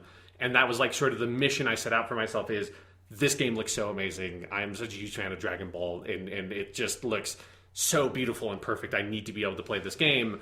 That I was like, I want to actually know how to play it. I don't want to just jump around and like do a Kamehameha and like say like, oh, well, that's it. That's as far as I'm going to go with it. And while like I'm definitely not a fucking pro player or anything, I'm not particularly good. I finally know how to play a fighting game. Like, and that's the journey I had with this game was going from like, I don't really know how you do a combo in this game. Like, I hear the words, I can recognize it when I see it. How do you actually do a combo? No fucking clue. To having like going from there to when I got Vegito to being able to like make my own combos with Vegito in practice mode and not even have to look it up. And that journey I had was so purely satisfying to me. It's one of the most satisfying like relationships I've had with a game in years. Was this what felt like truly constructive and building up this skill in this different kind of genre that I just have never really deeply engaged with. And that is like a really pure experience to me that I had with this game. That is the thing that hopefully I can then take forward, that I can look at fighting games in the future that are not necessarily just like, oh, this is an adaptation of one of my favorite franchises, so of course I'm interested in it too. Just, hey, like I like Arc Sys games. They're doing a game based on that mobile franchise Grand Blue Fantasy that looks really fucking cool. Maybe I will play that because I can actually probably play it now. And that's a really rewarding experience. Dragon Ball FighterZ also gets my most Kamehameha award, which is this is a deep cut. This is going back to Game of the Year 2015, which for the honorable mention Dragon Ball Xenoverse, I gave that game the most Kamehameha award. I gave that game the most Kamehameha award because that game is not that good, but you could turn Super Saiyan in that game and throw out an infinite number of Kamehamehas as long as your Super Saiyan state lasted, and it was broken and bad and dumb, but it was like weirdly fun because if you just put Super Kamehameha as your ultimate, you could just do it forever. Dragon Ball FighterZ doesn't get it just for like dumb reasons. It gets it for like the Kamehamehas are really fucking good. Oh yeah, and there are a lot of them, and every Kamehameha is as satisfying as the last one. Even just like the normal ones you can do, like I love Krillin's because he can jump up and hop around while he does his Kamehameha. But then especially when you have the big boys like Super Saiyan 2 Gohan, what a fucking finisher that is. It's and this the most Kamehameha award is also just a general recognition of this is maybe the most remarkable translation of a 2D art style into what is technically a 3D video game I've ever seen. It's the most pure capture of the essence of the style of Toriyama, and specifically Dragon Ball Toriyama. This is my weird Toriyama block of Dragon Quest and then Dragon Ball, and I think Dragon Ball FighterZ style edges out over Dragon Quest XI for me. That it's just it's phenomenal. It looks better than the anime at most moments. It's the only when like the anime has its like, you know, we put all of our budget and time into this one really important scene that is able to look as good as as Dragon Ball FighterZ does at any given moment. And that like just pure technical wizardry at the heart of this game is just jaw-dropping and staggering. It's the kind of thing that just you don't like. It's hard for me to understand how every video game doesn't do this, because this is clearly the coolest a video game can look. It's funny because, you know, we have games that were incredible graphical achievements this year by traditional standards like God of War and Red Dead Redemption 2 and Spider-Man, and I don't want to take anything away from those. No. But the best graphics of this year were Dragon Ball FighterZ and one other game I'm going to talk about later that are not in that traditional form. But Dragon Ball FighterZ, to me, I look at that and I'm like, I don't even know how this fucking exists. And I look at God of War and I'm like, this is one of the most amazing things I've ever seen. But I do because I've been following the arc of games like this going. Yeah. There's no clear precedent for Dragon Ball FighterZ. Even in the Dragon Ball series, the closest was the PS2 arcade game Super DBZ. But, you know, there's been like 12 years since that, and other Dragon Ball games haven't really tried anything like it. And then this comes out of the gate and it's like, what the hell, Arc System Works? I mean, I knew you guys were talented, but holy crap. Yeah, holy crap is like, I think the feeling we all had the moment this game was announced. It gets the Holy Crap Award. Yes. But no, it also gets more seriously the My Beautiful Blue Boy Award, which goes to Vegito. I love you so much. And that was like, you know, if I hadn't had Vegito, if Vegito Blue from Dragon Ball FighterZ had not come into my life, this game would not be number 6. This game would be like 10 or 9. But Vegito did like legitimately change my relationship with the game, because I played it pretty heavily for the couple of weeks after it came out. And then there was a long break for me. And then the DLC started coming out. And then Vegito was, I think, part of the second set of DLC characters. And I watched some videos of it. It's like, I love Vegito. You know, I've been watching a lot of Dragon Ball Super. It's like, fucking holy shit. The Vegito's in this game. He's got a bunch of the shit he did in Dragon Ball Super in it also, because it's the Super Saiyan Blue version of him. This DLC is overpriced, but DLC in fighting games is kind of always overpriced. It's like, fuck it.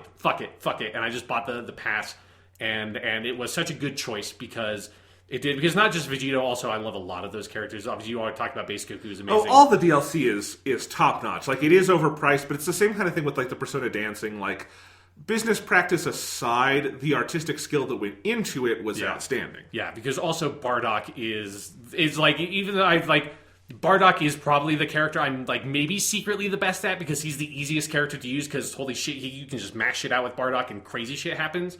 Vegito is a much more like weirdly technical character, because he's not, he doesn't just do the normal combos that like all the Goku kind of characters do. He's a little bit stranger than that. But yeah, when I played as Vegito and like started diving into and went into that training mode and figured out how to do a combo that chained together like odd like ground attacks that was not just a like light attack, have medium attack, knock them away thing, which is, you know, the basic combo that's like what the auto combo does. But just doing it manually. It was like, here's like a weirder sequence of ground-based attacks that mixes in my standing key attack and then the crouching sword that flings you over your head, and then I follow them up and do an air combo and then do my like kick combo special in the air, and then use that to transition to doing his like level 1 mid-air super where he teleports above the character, charges up all this energy in his fist and just super punches them into the ground, into a crater. And like the first time I figured out how to do that on my own is like maybe the most satisfying thing I did in a video game this entire year. And it's all thanks to Vegito, my beautiful blue boy. And you know, it's the kind of thing where I basically agree with all your criticisms of Dragon Ball FighterZ. I don't think there's anyone who doesn't, because it's like, yeah, the story mode, incredibly repetitive. It has some good, fun dialogue-y moments in there that are enjoyable, but it is a slog to get to those. And it is definitely at launch, the lobby system was a big pain in the butt. Luckily, with the subsequent patches, it has gotten much better, even if it's not quite perfect. But I just don't know what happened to menus, Sean. That's one of my questions: is what the fuck happened to menus? Why can't I just like select from a fucking menu? It baffles me. It's not just Dragon Ball FighterZ. Yes, yeah. It's a lot of games are going in this like needlessly complicated UI direction.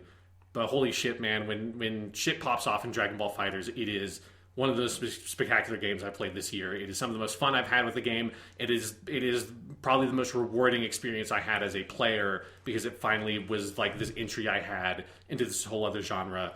And then it's just man, Dragon Ball has had such an incredible resurgence, and it was so beautiful to have what is easily the best Dragon Ball game ever made come out in the middle of all this, and being able to play as characters from Dragon Ball Super, and then also, just do dumb shit like I'm going to play as Yamcha, Tien, and Krillin, because fuck it, why not? And I'm going to have Chaozu pop off screen and blow up. That's some of the most fun I had playing games this year, was that, like, one time you came over and the podcast, I think your computer needed to reboot or something, there was, like, weird update, and we're like, yeah, fuck it, let's play some Dragon Ball FighterZ, and we just fucked around for, like, an hour playing Dragon Ball FighterZ, just seeing, like, right when the game came out, and just seeing, what are all the weird special moves? Like, what does Nappa do? I don't know. Like, let's see. I'm just going to plant a million Cybermen because I have no idea how to play this dude. This is the rare fighting game that's fun even when you're losing, because even if you're losing, you get to look at it. Yes, you just get to see, like, holy shit. Like Street Fighter's great. We all like Street Fighter, but if you're losing at Street Fighter, you don't, like, have these transcendent visuals to look at. Yeah, it's like like the highest combo in, like, Street Fighter 2 is like, oh, you had, like, an 8-hit combo that ended with a Hadouken. It's like, Dragon Ball FighterZ, that Vegito combo I described ends, I think that's like a 30-something hit combo that ends with you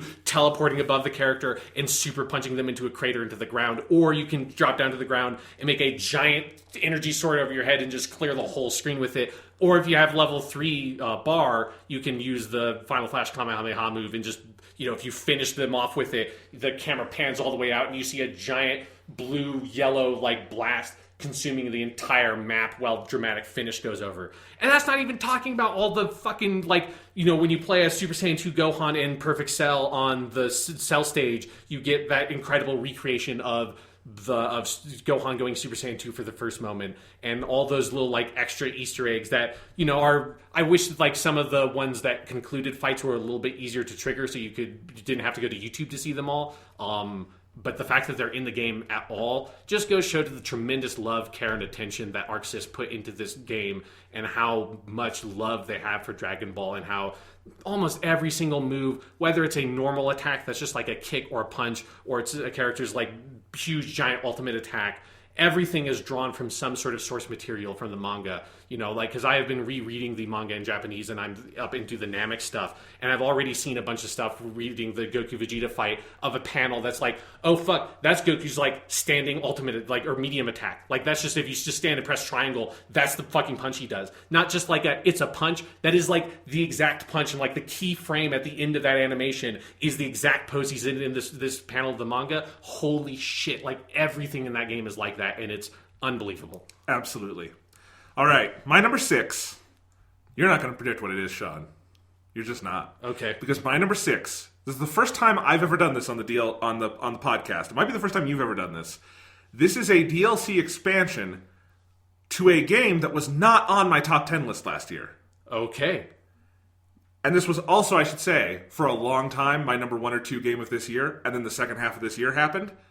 My number 6 is the Splatoon 2 Octo expansion. Okay, jeez. Yeah. I didn't expect... I remembered that you really liked this. I did not expect it to be on your top 10. Oh, it's so good, Sean. I wish I was playing it right now. I fucking love this. Splatoon 2 did not quite make my top 10 list last year, as I just said. Even though I really loved it, I frequently return to it. It's the best and most addictive online multiplayer I've played in years. But as soon as I started sifting through everything this single-player expansion has to offer, there was no doubt at any point in the year that this massive chunk of DLC would feature prominently on my countdown this year. Because the Octo expansion is one of the wildest, most consistently surprising bursts of creativity Nintendo has ever crafted.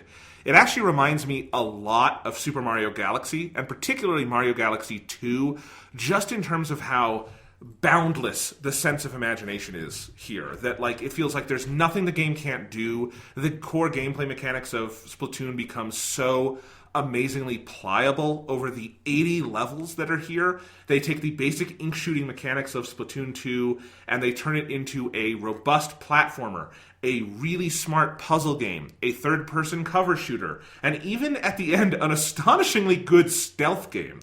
The Octo expansion tries on so many different gameplay hats, and maybe not all of them fit, although I thought most of them did, but the sheer amount of invention on display is worth standing up and applauding.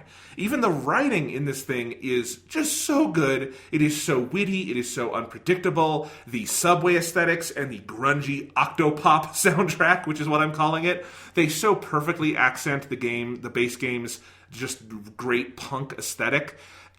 It really is amazing. Like, I loved Super Mario Odyssey last year. It's a great game, great Mario game, but every Mario game is a little different, right? Yes. This scratched a different kind of platforming itch for me than Mario Odyssey did, because Mario Odyssey is sort of like every Mario game in one. It's got these big worlds that you go and explore, and you get lots of different objectives at once. This is more in the like Mario 3D Land, Mario Galaxy vein of like, we're going to have it level based, so we can do just as many crazy things as we have in mind. And I think there's actually kind of a logic to that. Like, Mario Galaxy 2 started out in development as an expansion before expansions were really a big thing. And then they decided, well, this game is big enough, let's just put it out as its own game. And I think because of that, they were free to just like, let's do whatever the hell we want with it. We already made the game. We can go crazy with it. The same thing with the Octo expansion. It's like, we made the game. There's no risk here. Let's just go crazy and have so many ideas. And we're going to make it so hard, because the game is also really challenging in a great way. And I just love it. I am really blown away by platformers that are truly creative in terms of how... Because I think the platformer genre is one that is capable of so much creative expression, because you can kind of do whatever you want with it. And I say that even though Splatoon 2 in its base game is not a platformer. It's a shooting game, kind of. It's a very weird... There's no other game quite like Splatoon. But it becomes like this great platforming action game, whatever you want to call it. And man, if you own Splatoon 2 and you don't have this game, you're doing yourself a disservice. I don't think any other $20 purchase I made this year offered so much bang for my buck in terms of just how much I got out of this thing. Man, oh man, I still think Nintendo should sell this on its own. I don't know if it's possible, like there may be a technical thing, but like they should just put this out as its own $20 game. It is that good. I think, people who might not be interested in the multiplayer or the main Splatoon gameplay would still love this. And I am happy it got this high on my top 10, because I fucking love the Octo expansion. Cool. Yeah. I have to confess, the Octo expansion is not on my list, because I do not have a Switch and I've never played Splatoon. That's okay, Sean. Yeah. But, I don't think I usually do DLC on here. Once in a while you do it, like you've done Witcher expansions. Yeah, I did Blood and Wine, and I think Left Behind with The Last of Us. That was like an early one. Yeah, I forget if Left Behind was on mine. I think like I wasn't thinking at the time in terms of I can include DLC. And so I don't think I ever have, other than maybe, I think I did Destiny the Taken King one year. Yes, I think we both did. But I don't even know if that counts as an expansion at some point. But here it is, and this is the best DLC I bought this year, so there you go. Awesome. That means now it is time... The top 5. Yes, transition into the top 5, where shit gets fucking brutal. This is another year where all of my games in the top 5 could be a number 1 game. Like not just like in any other year, in this year kind of. Yeah. That's what I was saying at the beginning of us talking about this list of like, there was not one game that stood out to me this year as being like, this is just my number 1 game, and that made this process of the top 5 incredibly difficult to do. I am happy now with where the order is, which was not an order that was finalized until this morning, but it is what it is now, and I think I'm good with it. So my number 5 game of the year is Marvel's Spider-Man for the PlayStation 4. Sean, I'm really surprised by this, because also my number 5 is Marvel's Spider-Man for the PlayStation 4. Holy shit! Yeah. Okay, I guess we just get to talk about it. We should just do it together. I was predicting this was your number 1. There was a time when I was as well. We all know how big a fan of Spider-Man I am. And again, this is a brutal fucking top 5. I'll just say, I think right off the reason why it's not higher on the list is mostly a lack of ambition. I think that's what sort of separated... It's not to say that Spider-Man lacks ambition, but there are, the other games on my list above this, with the one exception, are all clearly more ambitious games, and that one exception we'll talk about when we get to it, that people probably have figured out. But yeah, number 5, Marvel Spider-Man. While it doesn't necessarily try to, break the mold of what an open world game is in terms of the kinds of content that it offers, what it does break the mold in is in character action kind of games, and in mobility in an open world game, and in the kind of combat that a superhero game offers, because It has been painful to come around to Game of the Year time and see. Obviously, Spider-Man is on a lot of people's Game of the Year list, and I'm happy to see that. It's not really winning #1 Game of the Year, and I get that, but it's on like most people's top 10 at the very least. But it's so painful to see every single time people being like, "Oh, but it is a bit Arkham-y," and every time I see this, like, no, it's not. But it's fucking not. Like, have you played these games? It's like the combat's so dead. Like, you might as well say that the combat in fucking Bayonetta is like Arkham. It's like, well, yeah, you punch characters and you have like a sort of countery kind of move that's like a dodge. Sean, Dragon Ball FighterZ is really Arkham-y. Yeah, it really is. You have melee attacks. You can do some sort of ranged attacks. Also, you can dodge attacks. I mean, there's not a dodge button, but you can get out of the way of attacks. So they're basically the same thing. Yeah, it's really been frustrating me. Goku and Batman both wear similar costumes. Yes, exactly. Yeah, it's fucking shit. It's kind of a unitard for both of them. It's one color. It's full body. They should put Great Saiyaman in Dragon Ball FighterZ and give him a Batman like color scheme. Anyways. Yeah, so it's been so painful to see that because I think people have like desperately underestimated what is there in the combat system in Marvel Spider-Man, because while the game, even on its harder difficulties, doesn't necessarily push the player all the way to having to make the full use of the tools available to you, if you choose to not have a stick up your ass and like try to have fun with playing the combat in the game and experiment with it, there is so much richness there, and that's one of the areas where, while the DLC for Marvel Spider-Man is definitely a little bit messy and is like not as good as you want it to be, particularly the second pack that features Hammerhead as the main villain is like not that great. The first one and the third one that have Black Cat and Silver Sable as kind of like the focuses respectively, both of those are pretty good. The middle chunk kind of sags a little bit. But what the DLC does excel at is just giving you some really challenging combat encounters in some of the like warehouse hideout things that they add, particularly in the third pack, with different enemy encounters and different enemy types that really pushes the combat system to its limits, and it exposes just how rich and deep it is and how rewarding it is as a combat system to be able to, as me the player playing as Spider-Man, to play scenarios in totally different ways. And when I have died in an encounter and I play it through again, no two fights are exactly the same because there's so many different kinds of enemies and you have so many different gadgets and moves available to you, whether you want to like focus on knocking enemies up into the air and do a bunch of web swings, whether you're trying to throw enemies against wall with your webs, or whether you're just like flying by the sweet seat of your pants, have no real strategy, just feel like whatever's happening, I'm just going with it. The combat system is so accommodating for all of that, and there was one combat encounter when I was clearing out a hideout in the third DLC pack, which is it's the hardest fight I had in this game ever, and I was playing on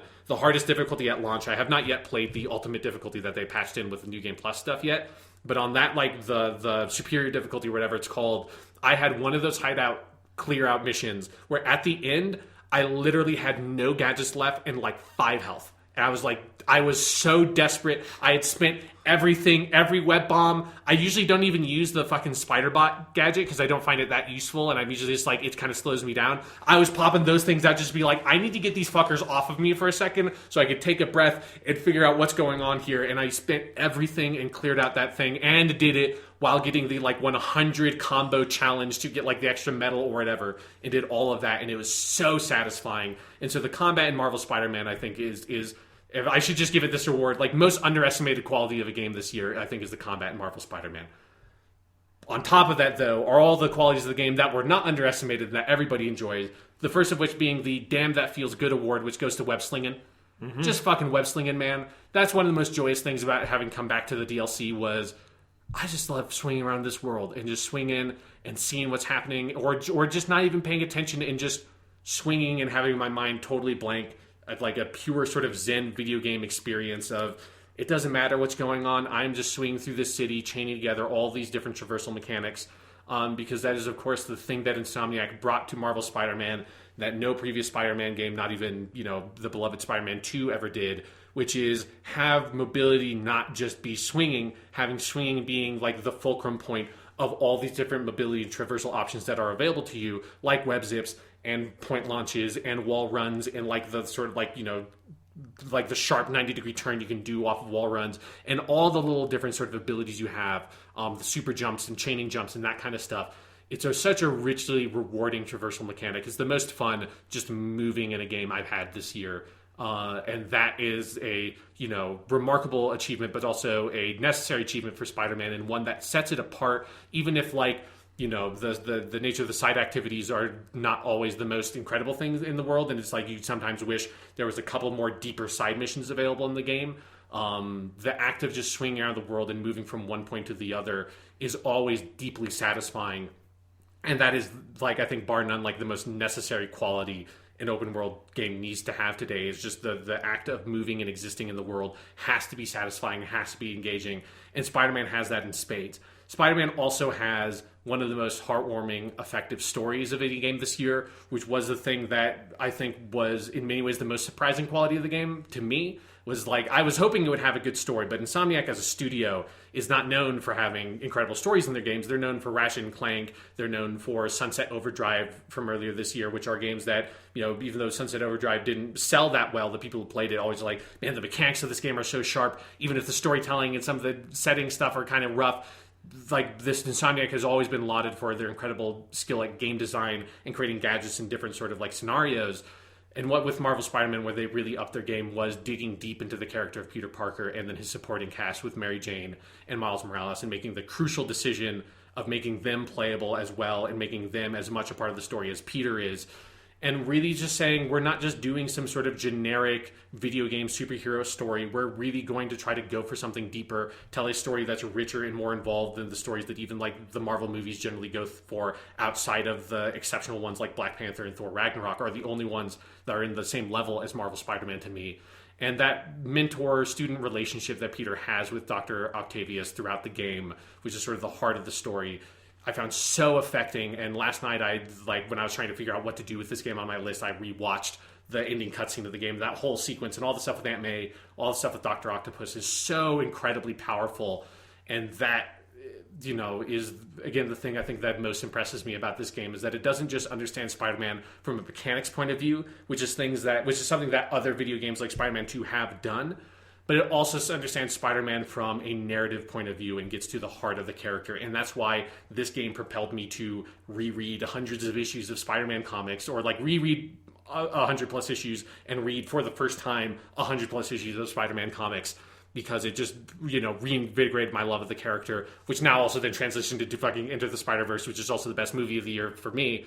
It's just been a great year for Spider-Man.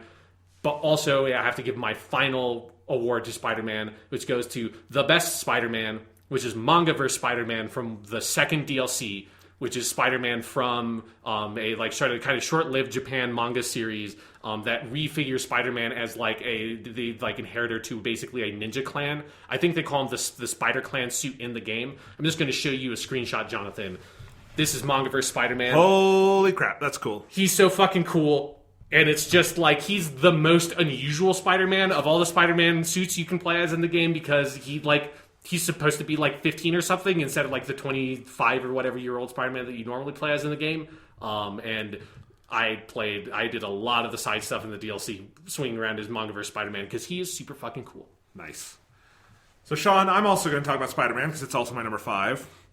And I say, crap to your ambition. That's a stupid. That's a don't. No, that's a don't. You will see when, with the exception of one other game from my top 3, I think you'll see my argument. Yeah, but I know what you mean, because I've put this above several of the games that I know you're going to have. Yes. And here's my argument.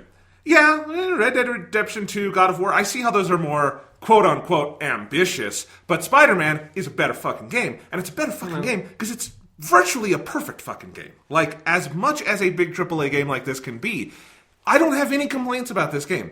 There was nothing I did in this game that I did not enjoy. There was no moment playing through however many hours I spent with the game, not as much as like a Red Dead 2 or something, but like, solid 30, that I was not having an extreme amount of fun. I just binged this fucking game into my veins because everything about it is so fucking good. The traversal that you talked about, amazing. The combat that you talked about, so underrated. It is so brilliant. It is. I completely believe you talking about like finishing a fight with nothing left, because this is one of the few games that has a complicated combat system that genuinely encourages you to use all of it, and it really makes you feel like Spider-Man in that way. And the story, oh my god, it is such a good Spider-Man story, and it is so well acted.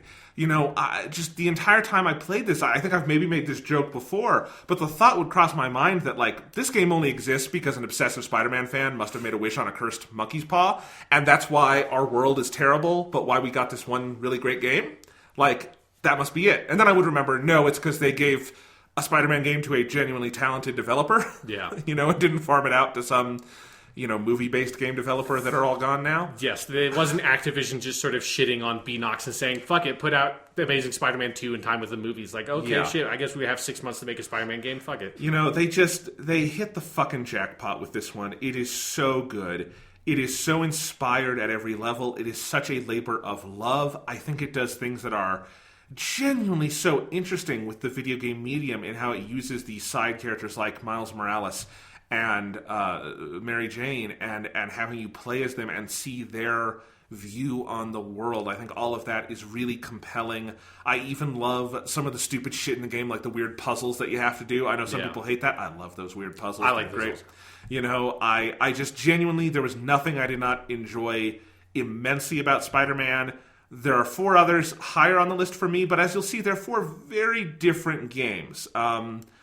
And this is definitely the highest of this class of game, which I would say is like AAA Western development that I have on this list. And there was never any doubt that it was going to be the highest of those because I definitely enjoyed it the most. It's just that fucking good. And you know, at the end of the day, video games are and should be fun. And this game is so much fun. Yeah. And I love it for that. So there you go. Somehow we are both agreeing and disagreeing with having Spider-Man at number 5 on our list. I think, like, when I say ambition, I mostly mean kind of like the highest highs of Spider-Man do not reach the peaks I know of what you games mean. above Yeah. me. Yeah. And I'm not trying to, like, shit on you here. But, you know, again, you we do ultimately agree with that. I'm sorry, Sean. It's okay. I hope I didn't hurt your feelings. That they're irreparably broken. And, Okay. You know, it's sad that this sorry. is also the last episode of Speaking of Yeah, it's a bummer. You're putting on your jacket now, too. Yes, my invisible jacket in Yes. my own house that I keep in my own basement for reasons that we'll go ahead and explain. All right. I guess we're into the top 4. You're 4, Sean. Yes, my number 4 game of the year is Monster Hunter World. I think I know what the other 3 are. I was trying to figure out what the 4th one was. I forgot that you had played this. Monster Hunter World is so fucking good. And it's a weird game for the podcast because while there are a couple of podcasts where I talked about the game, I think probably the most I talked about the game on the podcast was when I played the beta. Yeah. Because the bulk of me playing this game happened in like the weird period where we pre-recorded a bunch of podcasts while you were moving to Iowa. And so the most of like what I played of this game when I got really deep into it was in that period. So I never really talked about it on the podcast. So listeners might be surprised that it's as high up as it is, but man, Monster Hunter World is a ridiculously good fucking video game. And to get into it, I'll just talk about some of the awards I gave it. Number 1, Godzilla Distinction for Cool Ass Monsters. This game has got some cool ass fucking monsters, dude.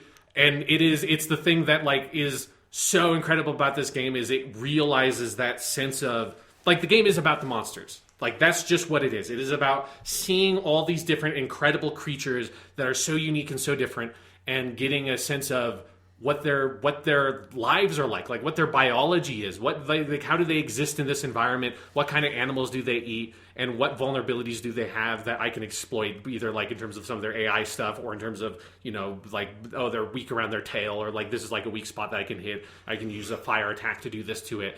The monsters themselves are so richly detailed and animated and lovingly created. I know that like these designs and stuff come from previous Monster Hunter games, but this is the first Monster Hunter game I played, so every single monster was completely new to me, and around every single corner, every mission I played, it was always a joy of being like, what the fuck are these? Like, what is this thing? I have no idea. It's got a cool-ass name, but I don't know what a Rathalos is. Like, I'm very excited to see what a fucking Rathalos is, and every monster in this game is so incredible, whether, you know, like from like the weakest little like Jagras thing you fight at the beginning, which is just basically a giant iguana, to fighting stuff like the Kirin, which is like a Chinese mythological unicorn-like creature, which is one of the later game monsters that you can fight. That was one of the hardest fights I had in the game. So satisfying, so beautiful, so incredible, and then especially it's the way those monsters like feel so like they live in that environment, and they live in that environment with other monsters, that makes this game just as rich as it is, and in that quality of the enemies and of the world. is this real sense of, these monsters exist alongside each other, and it's not just like independent boss fights that exist in other dimensions. It is when you drag over, like, I don't remember all the names of all the monsters, but when you drag like the giant stone-looking monster into the swamp area, and then this giant fish, like eel thing, swims up and wraps around it and starts biting at its neck, and you're just sitting there, this little tiny human staring at these giant like behemoths battling each other. You're like, I'm just going to sit this one. I'm going to let you guys figure this out. I'm going to sit over here and like sharpen my sword and eat like a steak to get my energy back, because I'm not fucking with this shit. Because I have not played Monster Hunter World, when you described that, I'm just seeing the visual from King Kong versus Godzilla where they put the octopus on him. Yeah, that's all. Is that pretty much it? Yeah, that's basically what it is. Like, with maybe better visuals? I mean, this is clearly a game made by, like, kaiju fans, and I am a kaiju fan, so it's, it's a match made in heaven. But then also it has, this is something that has been true of a number of games on this list. I feel like I keep on saying, like, this game has, like, the best combat ever. Because this is a good year for games that have really good fucking combat. The next game on my list also has really good fucking combat. But this one, it's very different. It's very Dark Souls-y, but even, like, it's like almost like Dark Souls on crack in terms of the, like, not in the sense of, like, it's, way faster or something, in the sense of, like, all the extreme points of the combat in Dark Souls, of, like, the lumbering, deliberate attacks that, like, you really have to plan things out, and if you make one miss, it could cost you your life. All of those extreme points of the Dark Souls combat are, like, cranked up even more in Monster Hunter, and you have to be... There's so much depth there, and you have to be so attentive to how you learn the mechanics, and it's incredibly deceptive, because at first it seems like there's only a handful of attack buttons. It's like I don't think it even has as many attack buttons as fucking Spider-Man does, which doesn't have many. But it rings out so much, and each different weapon type has its own different style of combat, and there's something of like 18 different weapons in the game, everyone playing almost completely differently from every other one. With the main weapon I played being the longsword, which leads me to my second award I give it. Can there be anything more guttily satisfying than this award, which goes to landing a massive attack in Monster Hunter, which in the context of my weapon, the longsword, was the main mechanic of that weapon in Monster Hunter is you have an attack. As you attack the monster, you build up a meter. And as that meter builds up, you are able to use the R2 attack, which is called like the Spirit Slash or something, which is this big combo that you can do that does a lot of damage and kind of cuts through enemy armor. And if you manage to land the full combo by powering that meter up all the way, you kind of like get put into a more powerful state temporarily, and you can kind of bank those 3 times. So I think it goes like, you do it once and then your meter becomes white, you do it a second time and your meter becomes like orange, you do it a third time and your meter becomes red, and that's like the most powerful state you can be in. And so the mechanics for that weapon are to be able to sort of like constantly flowing between building up that meter and then finding a big opening on the monster where you can land a huge combo that will then launch you into the next sort of like power state with the sword, so that all of your attacks then become more powerful. But if you don't sort of keep that up, that meter drains all the way down and you go back to normal. And so the only way to sort of play optimally, especially when you're fighting some of the harder monsters, the only way to win is to be in that highest power state for as long as possible. But the other mechanic on top of it, the landing a massive attack component, is with that sword, when you have it powered up a level, you can then do another attack, which is R2 and triangle at the same time, which is a thrust. Normally, if you're doing it just normally, it's just a thrust. If you have a power level, when you do that thrust and you press the attack button again, your character launches themselves like basically like 2 stories into the air. It's ridiculously high. It's anime high. It's like, this is fucking absurd. You launch yourself super high up in the air and then slam down with the sword, and when you do it, this like giant red like line just appears through the world, just whooshing, and then you hit the enemy with it, it basically does like 50 attacks in a row. It's just bah, bah, bah, bah, bah, bah, bah, bah, bah, bah, bah, and like all these numbers and like critical attacks just pop up on the screen at the same time. But of course, there's a huge windup you need to be able to land this attack, because first you have to land the stab, which is already a big windup. Then you need to launch yourself high in the air and make sure you land hitting the monster. And it's a really tricky maneuver to pull off. But if you do it, it then basically gives you infinite meter for like 2 or 3 seconds to then it spins the like extra power state you're in, but gives you infinite meter. So if you like time it well, you can then basically get back up to the highest power state really quickly. And so that flow and that like mechanic, that push and pull, is so rich that I played this game for like 80 hours. That is basically the only weapon I use. Outside of the very beginning of the game when I was trying to figure out what weapon to use, once I decided on the longsword, I stuck with it for the whole fucking game because it's like I kept on getting better at it. I kept on finding deeper wells of skill and like different maneuvers in different ways with this like relatively limited mechanic and moveset, or what seems like a limited mechanic and moveset, to just get deeper and deeper because the monsters are so richly designed that you're always finding different opportunities and different ways to use that ability. And it's the kind of thing where it's like Monster Hunter World, if there were no other video games that existed, Monster Hunter World is the kind of game that I could have been playing this from the summer when I started playing it to now, and I would have still been having fun. Like if Red Dead Redemption 2, every other video game that came out did not come out in that interim, I could have just kept on playing that video game because there's always more to do. Which leads me to my last award and the main thing I want to talk about with this game to finish it off. This is the Raddest Fight Ever award, which goes to when I fought a Rathalos and a Rathian at the same time. And this moment was the thing that pushed me over the edge from being like, I'm really enjoying this game, to this is one of the best games of the year, and like propelled me to play a bunch of like the post-game content and stuff.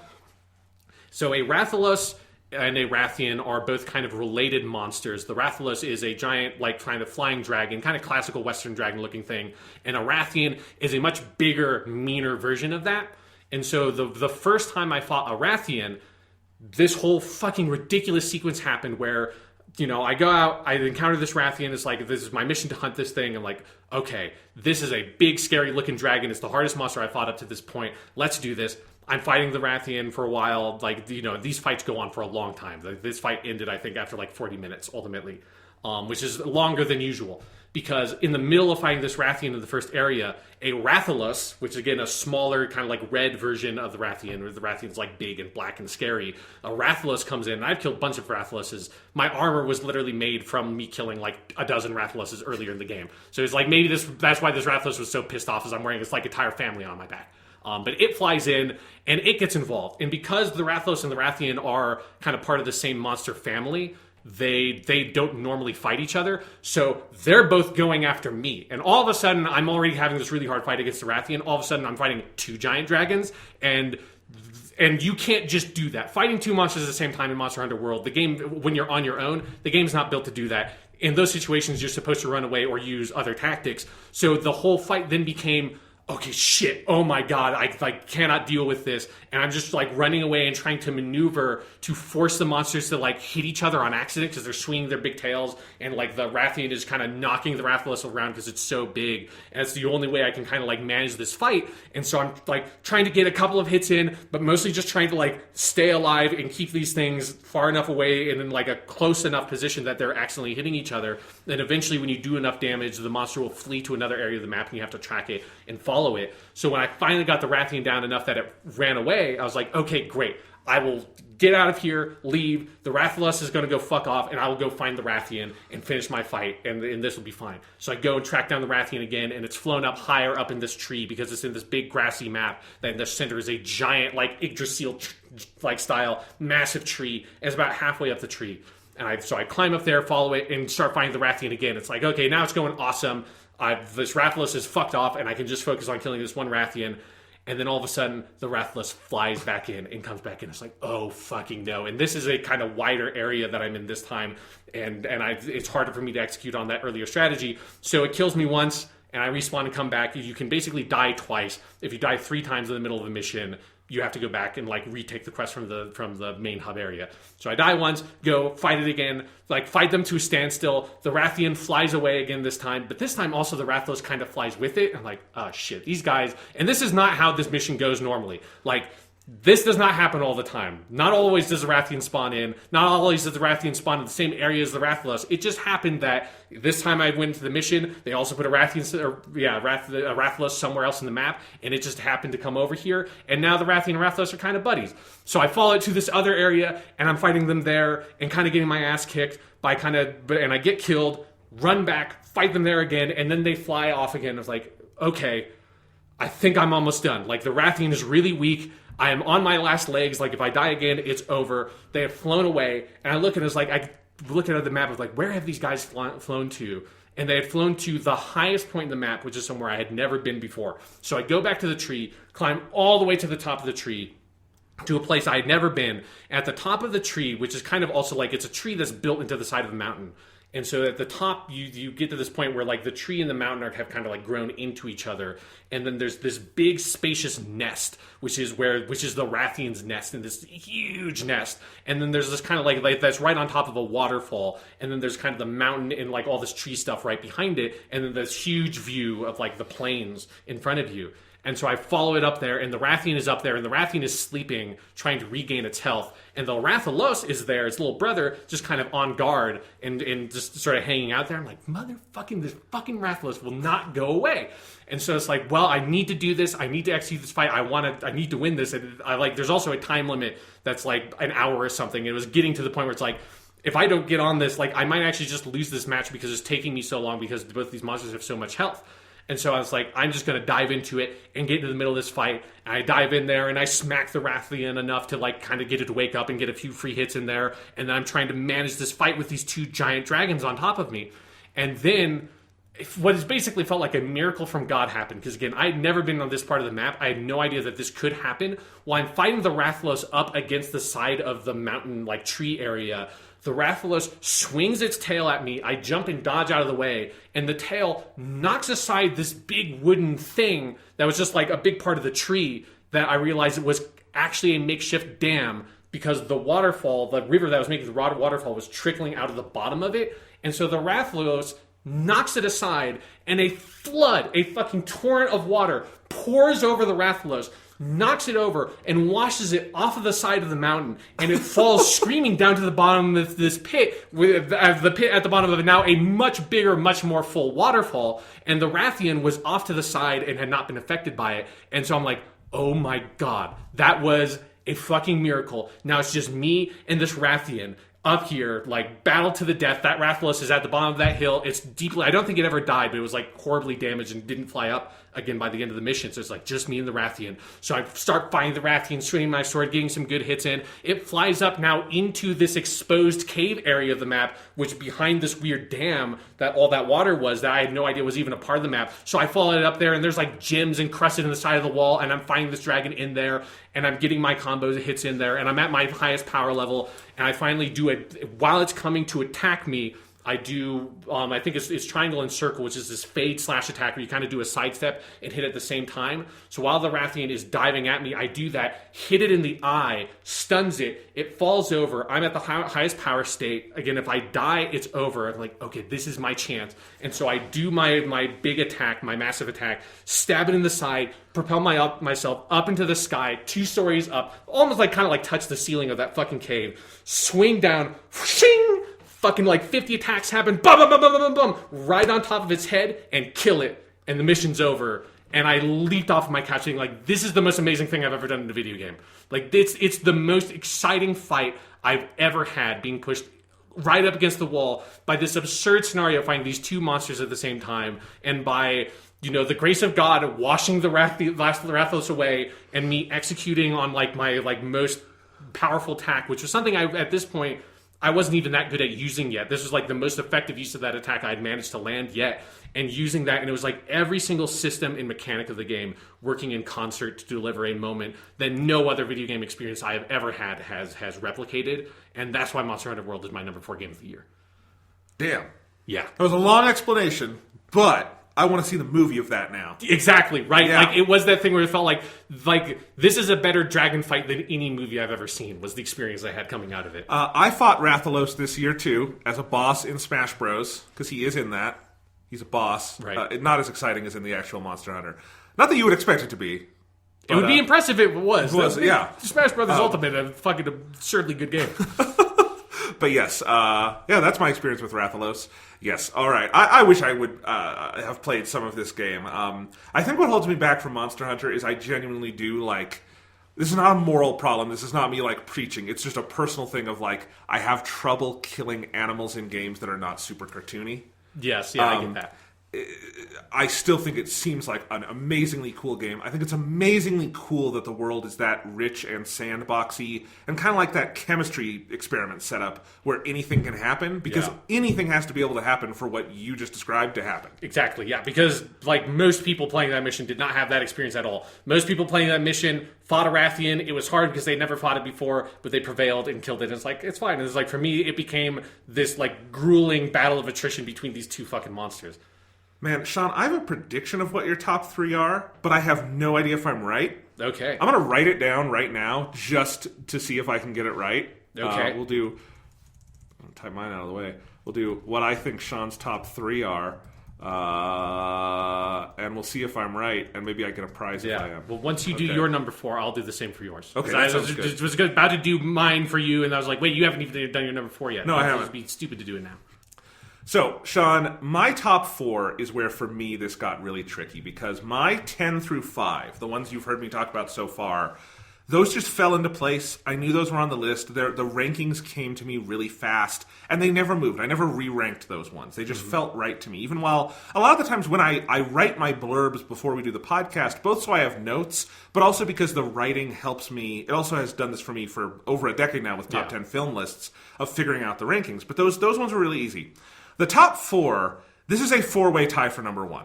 Like, it full on really was. I tried all 4 of them out at number 1.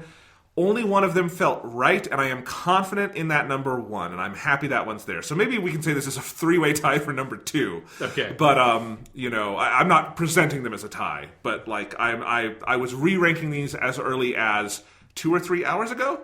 So like, I was not sure about these. And that's in part because my number 4 is the newest game we're talking about today. Interesting. My number 4 is Gris. It is an indie game by Nomada Studio for the Nintendo Switch and the PC. It came out December 13th, so it's really new. If you've seen anything from this game, you've probably seen that it has an amazing hand-painted watercolor art style. And when I said earlier there was Dragon Ball FighterZ and then one other game I would say had the best graphics this year, the other one is Gris. Gris is one of the most absurdly beautiful works of art I've ever seen, let alone a video game. It is a series of paintings as a video game. It is so profound. The music, which is by a band called Berlinist, is also just an absolute knockout, maybe my favorite soundtrack of the year. You know, the paintings have these really unique geometric patterns. They remind me a lot of Oscar Fischinger, who was an artist in the 20th century, early 20th century, who also made some films, some avant-garde films. His most famous one is called An Optical Poem, and he actually worked on Fantasia for a little bit for Walt Disney before he left for creative differences, but some of his work is in Fantasia, so there's actually a little bit of Fantasia-esque stuff to Gris, of Fantasia's more avant-garde moments. But when it came to ranking this, and especially writing about it, this was the last one I wrote about. It was the hardest to find the words to describe. I think some of that is the recency, but it's also just, this is a game that exists 100% in a realm beyond verbalization. There is no spoken dialogue in the game. There is no written dialogue in the game. There is no text of any kind beyond the button prompt, like, press A to jump. And they tell you that once, and that's it, The story is completely aesthetic through those paintings I talked about, through that music. The story is opaque.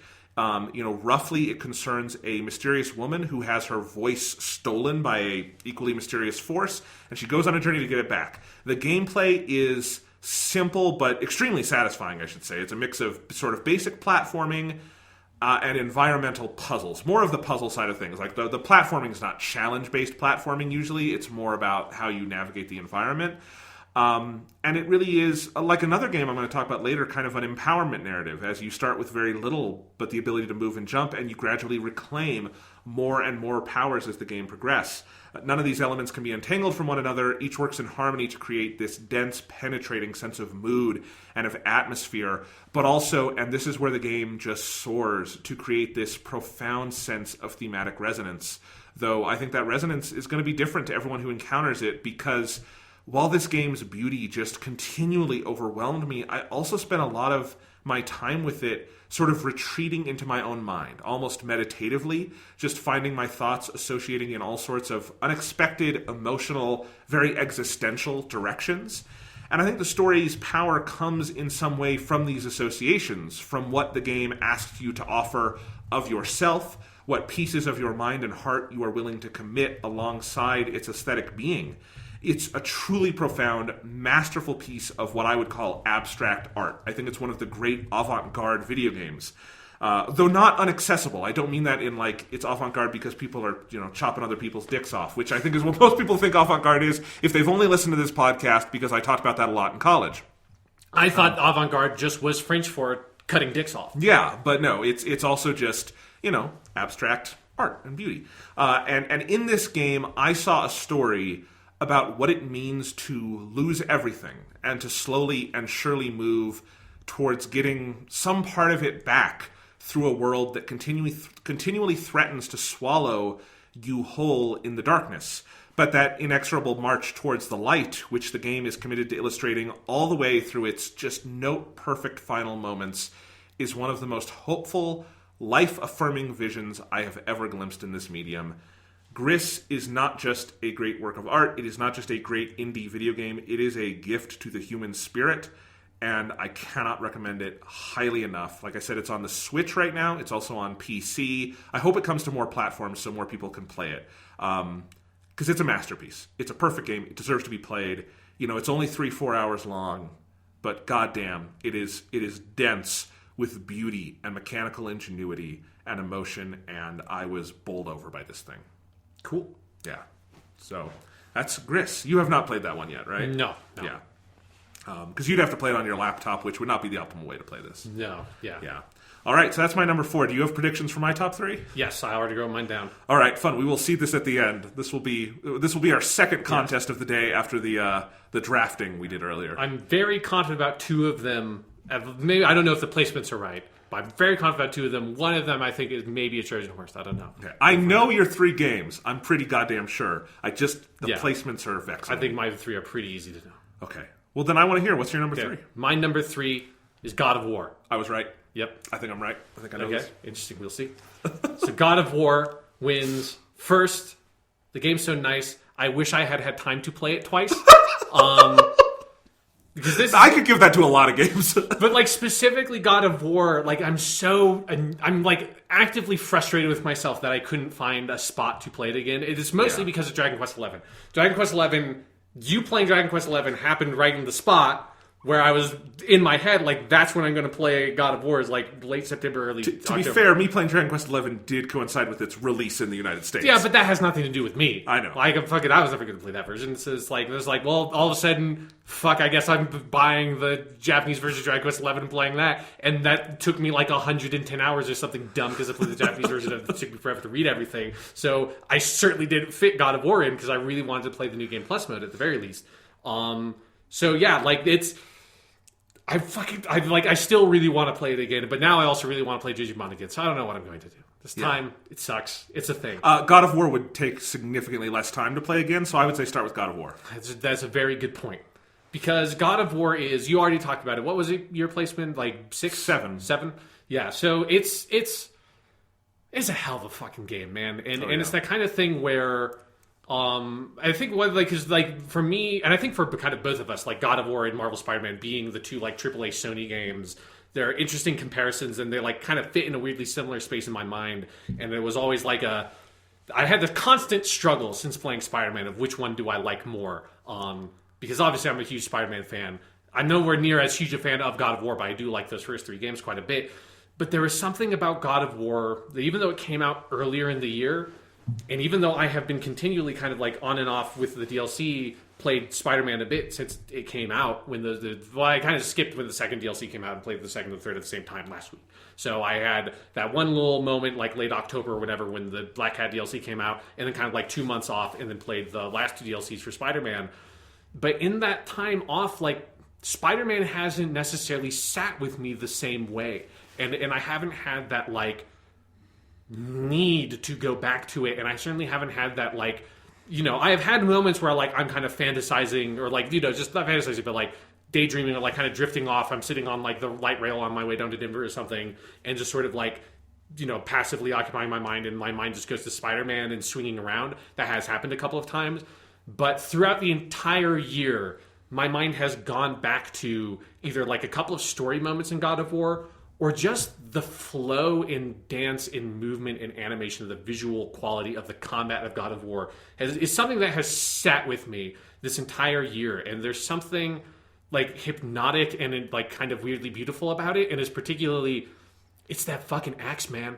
That fucking axe and all the moves with it, particularly when you get to the end of God of War and you're doing some of those challenges in Muspelheim. That axe in like the, you know, some of those, you know, you have those late game ability attacks you earn with it, where it's like if you do the attack and pause and then attack again, you have these other moves you can do where you kind of like throw the axe and spin it around you. And it's those kinds of like flourishy moves that are, you know, you don't necessarily need to do. They have some specific applications that are useful in combat, but generally you're not always going to those because you need to like be very deliberate and to generate them. But it was when I got the confidence to just be like I'm not just fighting these monsters, I'm stunting on them. I'm using you to show off how fucking cool I can be, chaining all these attacks together. And there's something so seamless about the God of the War combat system for this new game that's so different from other third-person action games, even from Dark Souls, even though Dark Souls is very clearly like the source of inspiration that allowed this game's combat to deviate from the much more traditional character action games of the first few.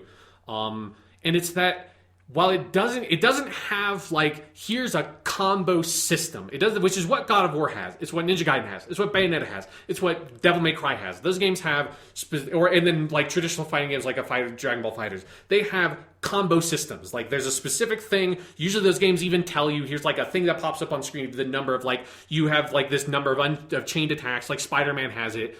Although Spider-Man's is a bit more Batman-y in that it's not just chaining attacks, it's like, you know, managing to not get hit and stuff like that. And so you can have like longer periods in between them. But traditionally it's just like you're chaining attacks together and there's like a very prescripted way you can do it. Sometimes you can even like go into the options menu and the game will tell you it's square, square, square, pause, triangle, triangle, pause, hold square, square, square, pause, triangle. And it's like, this is the craziest combo in Ninja Gaiden or Bayonetta or something. But God of War doesn't do that. God of War just gives you, in almost a Monster Hunter World-esque way, like here's a pretty limited set number of attacks. It's basically, here's a heavy attack, here's your light attack, you can throw a thing, you can parry, you have 3 different weapons by the end of the game, if you include your fists, and then you have the ultimately 4 optional attacks you can put on your buttons between the 2 on the axe and the 2 on the Blades of Chaos. And that's what the game gives to, like, offers you.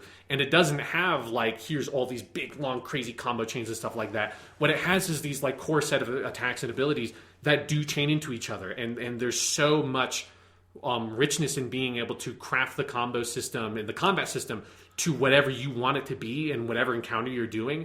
And when you get to the end of the game, you get to some of those Muspelheim challenges and you really push yourself to the edges, particularly on the harder difficulties. It's like that game, even way more so than Spider-Man to me. I love the combat in Spider-Man. To me, God of War is on a different, literally a different caliber. That's like some of the best, maybe the best third-person combat in any game I've ever played, because it allows both this sort of like incredibly like, you know, deep, rich combo system that is sort of like a weirdly unofficial combo system, which makes it all the more seductive, but then also with this ability to like personalize it to yourself and your play style by marrying it with the RPG mechanics of God of War, which are far more developed than these sort of similar RPG mechanics that are typical to character action games. And that marriage between the RPG and the action stuff and the Dark Souls element combined in God of War, all those things like mixed together to create just what is to me the richest third-person action combat system I've played this year. It's up there with Neo from what, last year, 2 years ago. It's just like some of the best third-person combat I've ever played. It's like this, Neo, and probably like Ninja Gaiden on the Xbox are the best that's ever been to me. And it's amazing for another game to enter that realm and do it in a way that feels so different and unique. Because also, you know, that's all the combat. And the combat's a lot of the stuff you do in this game, and it's fucking amazing. But that's just one part of what the game is. Because the game is also an adventure. And this is where it inherits an award I gave to Ocarina of Time in my top 10 games ever award, which is the Ray Harryhausen Special Recognition for Remarkable Achievements in Adventuring.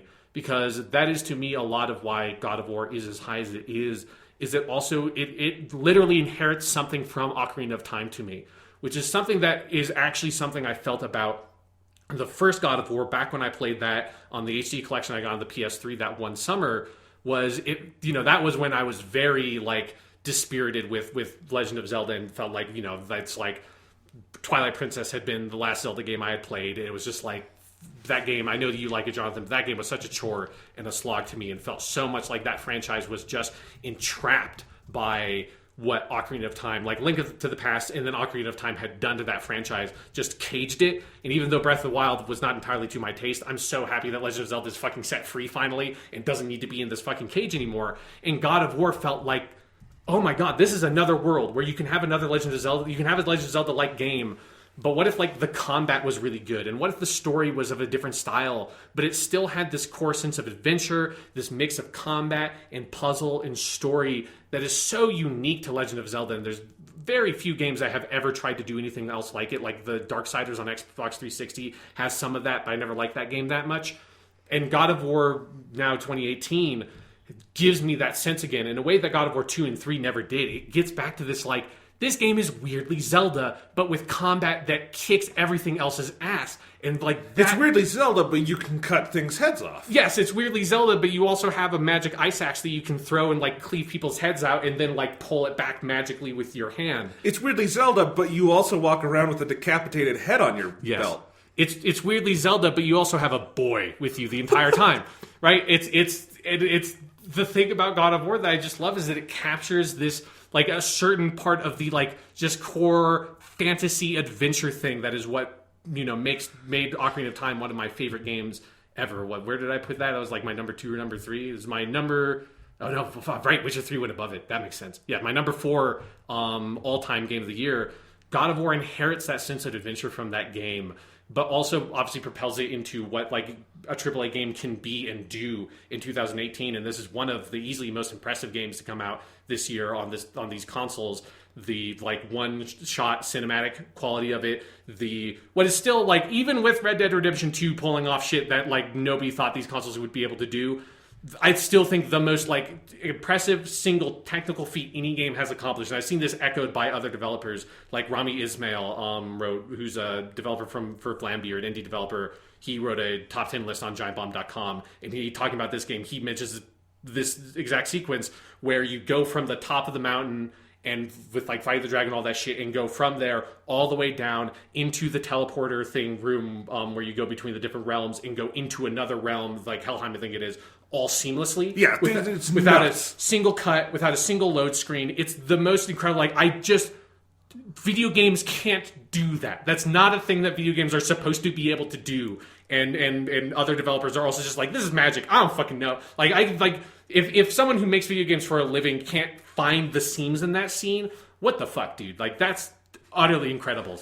I mean, you've got to, we don't usually, because video games are not on a tourist medium in the way a lot of mediums are, and we don't name individual creators, but you've got to give Cory Barlog so much credit for this coming back to this after years off, and then just deciding at the outset, like, this is our ambition, and we're going to hit it come hell or high water. And they did that, Yeah. And it's amazing. And even some of the post-game choices he's made, like, no, we're not doing any fucking DLC. Fuck you guys. Like, I kind of wish there was DLC because I would love to play it, but I also, like, mad props sticking to your guns there, man. That's amazing.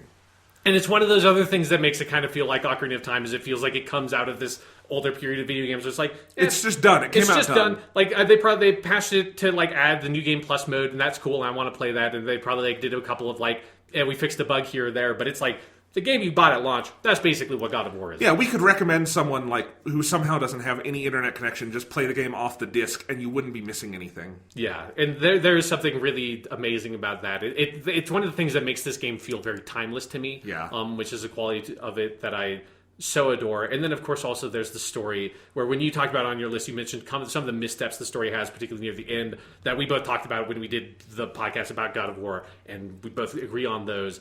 But it is like, the story for God of War did hit me so hard in so many places, and particularly what they do with Kratos as a character is one of the most fascinating rehabilitations of a character I've ever seen anything do, and looking at a character that was basically like a joke, like Mortal Kombat-esque ridiculous hyper-violence guy that I kind of enjoyed as this like interesting hyper-violent take on Greek mythology. I thought like I liked that in God of War 1, but to take that and make something much more serious and do like a real character dissection of this protagonist, Kratos, and his role as a father and who he was, and like his, because even if there are some stumbling blocks right at the end of this game, there's still something I find just so bold about what they do with like Kratos at the end of this game, where he is 100% still the same dude, but his desperate need to like try to change, even if his change is like, I'm still murdering everybody, but like I'm making a choice to murder someone for a non-selfish reason. This game making that choice feel, to me as a fan of the older games, like this monumental character choice that feels so built up to throughout the game. That's not what I was expecting from God of War. That's not something I knew you could do with this character. That's not something that had occurred to me this game would do with Kratos. But it's like when you have a character that is defined by stoicism and arrogance and stubbornness, like that one little step at the end, I found so deeply impactful. It has this like humanity to it, and that is just remarkable to me. Here's how you can define just how right they got Kratos in this game. They recast the actor from a long-standing trilogy that had many, many fans, and once the game came out, not a goddamn person bitched about it. Mm-hmm. Not one, maybe, but nobody. Like, it was just like, oh no, that's a better Kratos. Yeah, no, that's not, and not an insult to the other actor. It's just like, nope, this is superior, and like that universality of it is amazing to me. Yes. Can I give this game an award? Go ahead. Yeah. God of War 2018 gets Jonathan's special waiver for repetitious title that makes SEO an utter nightmare, which is that we have too many things that are just called what they were called before. Yeah. And God of War, we have to call it God of War 2018 sometimes because it gets confusing, but you know what? I think it earned it because God of War is just, it's the right title for this game. Yeah. You've seen that throughout the year. If they had called it something else, like it's not God of War 4. It had to be God of War because it is a redefinition of an existing brand. It is not necessarily just a continuation of it. And so I will give this the special waiver, even though as early as today, or as often as today when I was trying to get images for the podcast on my list, I searched God of War and I realized, fuck, I have to add 2018. So, that's annoying, but I think it earns it. Yeah. I also have a couple of other awards to award God of War. I never really figured out what to call this one, but it's just like dopest thing in a video game award goes to the axe in God of War. Yeah. It's just so fucking cool. It's so fucking cool. Dope ass shit award. Yeah, it's just it's the most just gratifying little mechanic in a game maybe ever. Like, I can just feel right now throwing out with R2, hitting that triangle and feeling it. It's amazing. It's just so good. Another award, this is another one inherited from my top 10 games from The Witcher 3, which is something like it had not occurred to me until I was looking at this list and saw it, that this 100% applies to God of War. Also, it's the I guess I have to read the books award for remarkable accomplishments in narrative design and world building, because while for The Witcher 3 that was an entire series of Polish fantasy novels, for God of War, it was like basically all the extant texts of Nordic mythology, including the reinterpreted one that J.R.R. Tolkien did of the Sigurd myth. And it's like, and I just read all that shit. And that was one of my favorite things. That was my favorite things on the podcast this year, was you telling us about like Sigurd and the Neil Gaiman book and all the other stuff. Yeah. We all learned a lot this year, Sean. Yes, I read the prose coda and the poetic, and it's just like, fucking holy shit, man. Oh my God. Or the prose edit and the poetic edit, not coda. But yeah, it's God of War, just like sort of the way it captures all that Norse mythology and then, presents it with its own interesting twist, and particularly juxtaposes it in this world where Greek mythology existed and it was all murdered by Kratos and he left. Like, that's just such a fun setting for a game to have. But then, of course, the last and most important award that I can get at God of War, of course, is the Best Boy award, which goes to Atreus. He's the best boy. No, he's the best boy. All right. So that's your number 3? That is my number 3. All right. My number 3 is very different. My number 3 is Super Smash Brothers Ultimate. Boom! That was what I put. Yes! Nice. I'm more confident about my top 2 now. Okay. That was the one that was like, you said something earlier about Smash Brothers Ultimate that I was like, is that an honorable mention? It was like, that seems crazy. Okay, so Smash Ultimate, here's the thing. If crafting top 10 lists was just math, you put your 1 over here and your 1 over here and you put a plus sign in the middle and it equals 2, then Smash Ultimate would be my number 1 game of the year. It gets the award for winning by math. Yes. And these things aren't math. But if it was, let's recap. We did this year on episode 250 and 251, we counted down our top 10 favorite games of all time, and I named Smash Brothers just as a unified, ongoing entity in the video game world as my 3rd favorite game of all time. Yes. Which I'm totally comfortable with. I love that being there. And Smash Ultimate is, without question to me, the best version of Smash Brothers. It has the tightest and most refined gameplay. The single-player offerings are surprisingly robust and engaging. The visuals are legitimately jaw-dropping, just maybe the Nintendo Switch's best in class other than Zelda. Outstanding and indescribably vast soundtrack. I haven't even unlocked all the tracks. I've got 200 tracks left to unlock, and it's already at 25 hours if I were to play it all. It's amazing. It's got 100+ stages, most of them excellent, that can be transformed into 300+ stages, most of them excellent. And, of course, the roster is complete and definitive, and maybe most surprisingly to me, it's not just big in scope, but it's really deep. Like, it's absurd how much depth every combatant contains, more so than in any other Smash game in the past. People love Melee, and I get it, but also, you can kind of throw half the roster of Melee out the window, because they're either clones or they're joke characters like Pichu. Whereas Pichu in this game is a really interesting, unique character. Masahiro Sakurai and his team have outdone themselves this time. It is a game of boundless ambition, boundless heart. I feel compelled to express my deepest gratitude for its existence. And I do think when I read people saying yeah, well, I didn't really like World of Light, so it's not the best Smash Brothers game. I'm like, fuck you, what are you talking about? What is then? Is it always going to be Melee? Nothing can top Melee? There's just never, even though they've added 50 characters, many of whom you love, and they've improved a lot of the characters who were in Melee, and all the stages from Melee are in this one, nothing will ever satisfy you, you ungrateful pricks. I don't get it. Whatever. You can even play this with the fucking GameCube controller. I forgot to mention this earlier. I did get a GameCube controller adapter. Nice. I got a wireless one from 8BitDo that just connects wirelessly to your Switch, and it's actually got two ports, one for GameCube and one for Wii Connection Classic controllers, which means you can plug in any of the Wii accessories or the NES Classic Edition controllers or the SNES Classic Edition controllers, so you can play NES and Super NES controllers on your Switch now, which is really cool. Yeah, that also just gave me flashbacks to bad memories of going over to friends' houses and being forced to play Brawl with just the Wiimote and being like, you fucking assholes, you have this really nice controller and I have to play with one Wiimote, you prick. Yeah. So anyway, very good accessory, and I would recommend that, even though the GameCube controller is actually not my preferred way of playing Smash Brothers at this point, but I do get the appeal, and this works really well, and I'm glad I got it. It's only $20. But anyway, getting off point. I love this game. I've told you guys why I love this game. It is so crazy good. I've been home for break for a couple of weeks, and it's been so much fun. Every day, my brother and I are just playing at least an hour of this, 2 hours of this. We've gone online together. We've played classic mode together. We've done lots of, fights against each other and in co-op and all sorts of things. And it just... Smash Bros. Has never stopped being fun since 1999. And it might be more fun than ever now because this game allows you to kind of do whatever you want with it. I do think a good comparison is it's the Halo 3 of Smash Brothers. It just feels like it's never going to get better than this. Kind of like Halo 3. We like later Halo games.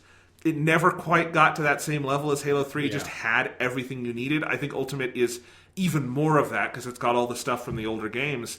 And I just can't imagine it getting better than that. So, why isn't this my number one game of the year?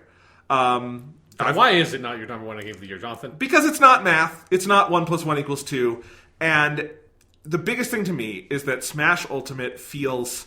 If I put this at number one, what feels wrong about it is it's less to me the achievement of 2018 than it is the latest culmination of an achievement that's just kind of been rolling since 1999.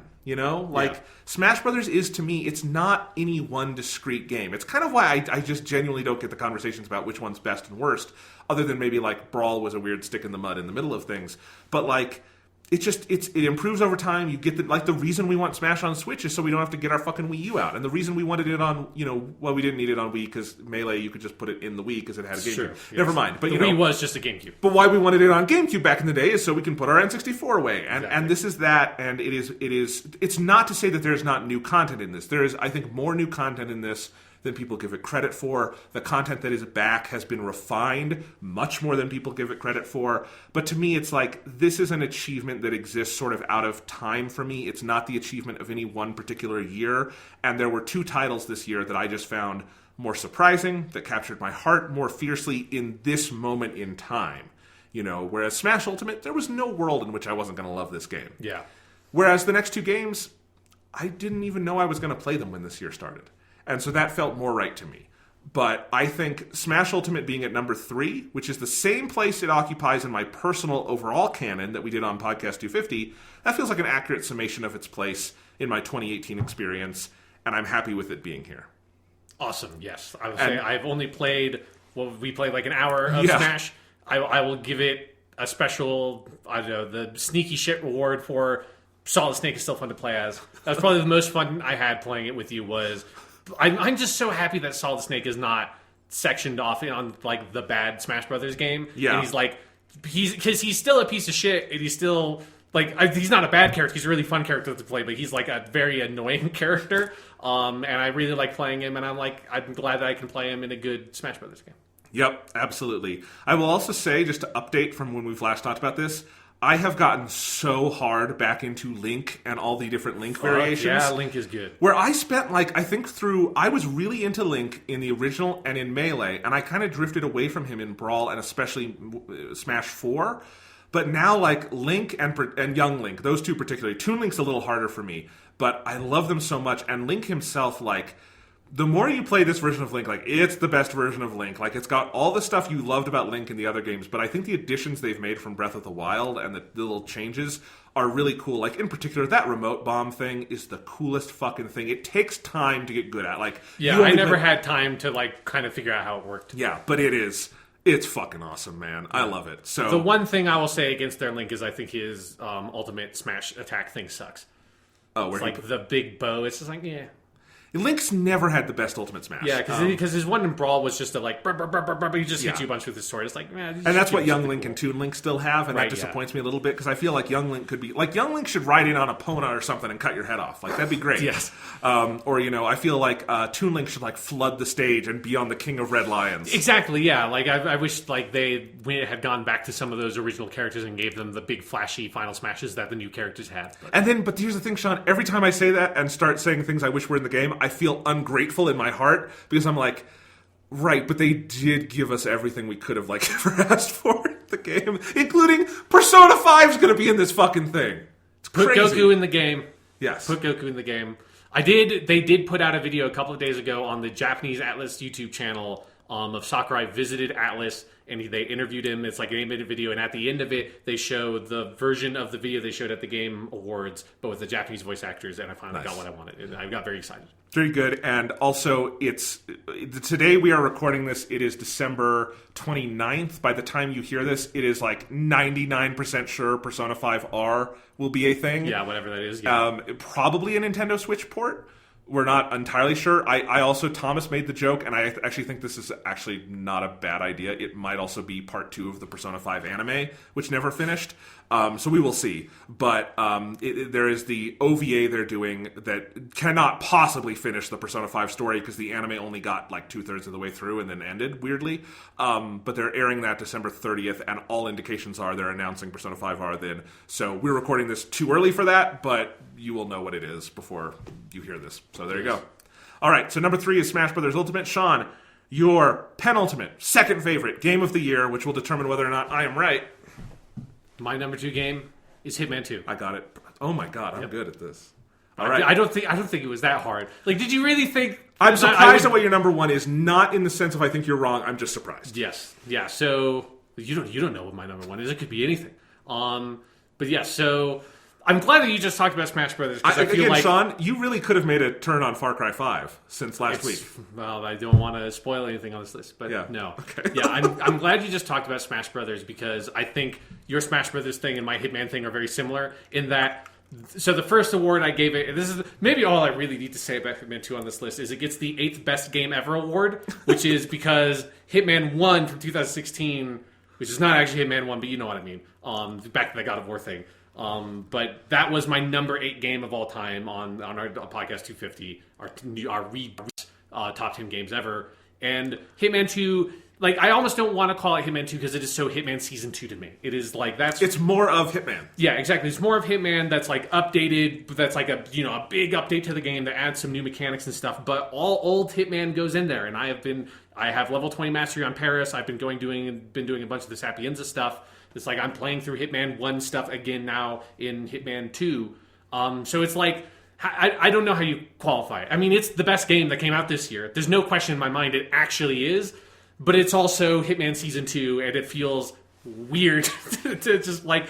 It's the same thing you said with Smash Brothers. Like, it's not the game that defines 2018 to me. It's the game that's been defining the last, 2 years of my life, which is why it also gets a game so nice, oh god, I still can't stop playing it award, which is an upgrade from the a game so nice, I still can't stop playing it award that I gave Hitman 2016 on our top 10 games. Because it's Hitman. It's so fucking good. The new maps are amazing. The Isle of Sigale map, which is the last map of this pack, is just incredible, and it's because it's like I love the way that the Hitman maps kind of paired off with some of the ones from Hitman Season 1, because this so much feels like another perspective on how to do a map like Hokkaido that's very restrictive and very difficult, but this one is also the ultimate James Bond level or something. It's just the most exotic, ridiculous location. You're on this big Scottish castle in the middle of the sea, with all these rich assholes on it that all of them are totally fine to kill, and it's okay, great, I'll just murder all of you with a broadsword.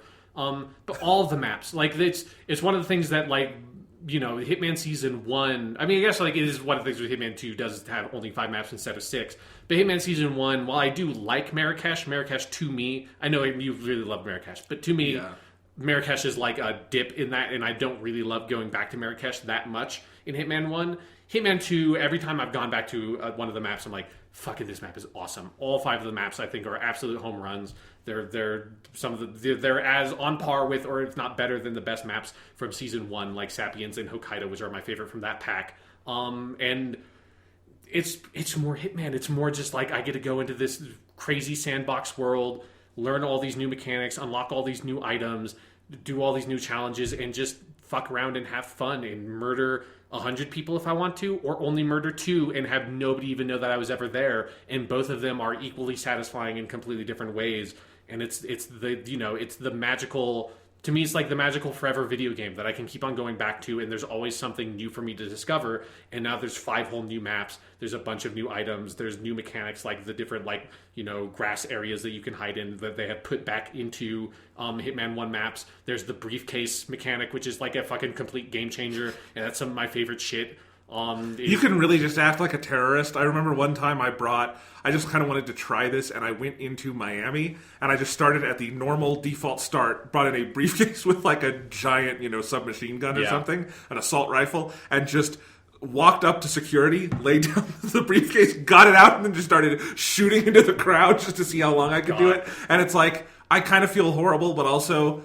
they knew what they were doing when they made this. Come on. Yes, and and it's the thing where I'm also getting more into doing some of the silent assassin suit only challenges. I'm definitely planning on doing all of those and unlocking the cosmetic items, the fancy lockpick or whatever you can get if you do. I think there's 4 for doing different combinations of those on different combinations of maps. But yeah, it's Hitman 2, dude. If you've been listening to this podcast for the last 2 years, you know what's what. We did 2 fucking Let's Plays on Hitman 2016. We should do more. It's so good. The only reason it's not number 1 is because it would feel unfair to every other video game that came out this year for Hitman 2 to be put on the same level. Hitman 2 basically has to come in with a handicap. Yeah.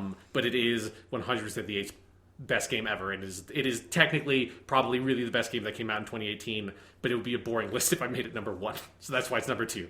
So Sean, have you done the escalation contracts yet? No, because I want to get level 20 on all the Hitman 1 maps before I go do them. Okay. I have not. I've only done the one on Columbia, I think. We should do a Let's Play before I leave. If we have time. I don't know if we'll have time. But yeah, we should try. Yeah. Yeah. Okay, anyway. Mostly just because I want to play it. Maybe we don't even need to fucking record it. I don't, You just play Hitman whenever, man. That's what I do. No, I get it. So Hitman 2 is not on my top 10. Because you're soulless. I'm soulless. I'm sorry. It didn't grab me as fiercely as I was maybe hoping. It also it came out at a bad time, and I have not had as much. And things that I just are more to my tastes have grabbed me more. But I agree, it's super impressive, and you get so many good stories out of it. Can I briefly tell my story of the current elusive target? Sure. Yeah. Go ahead. Yeah.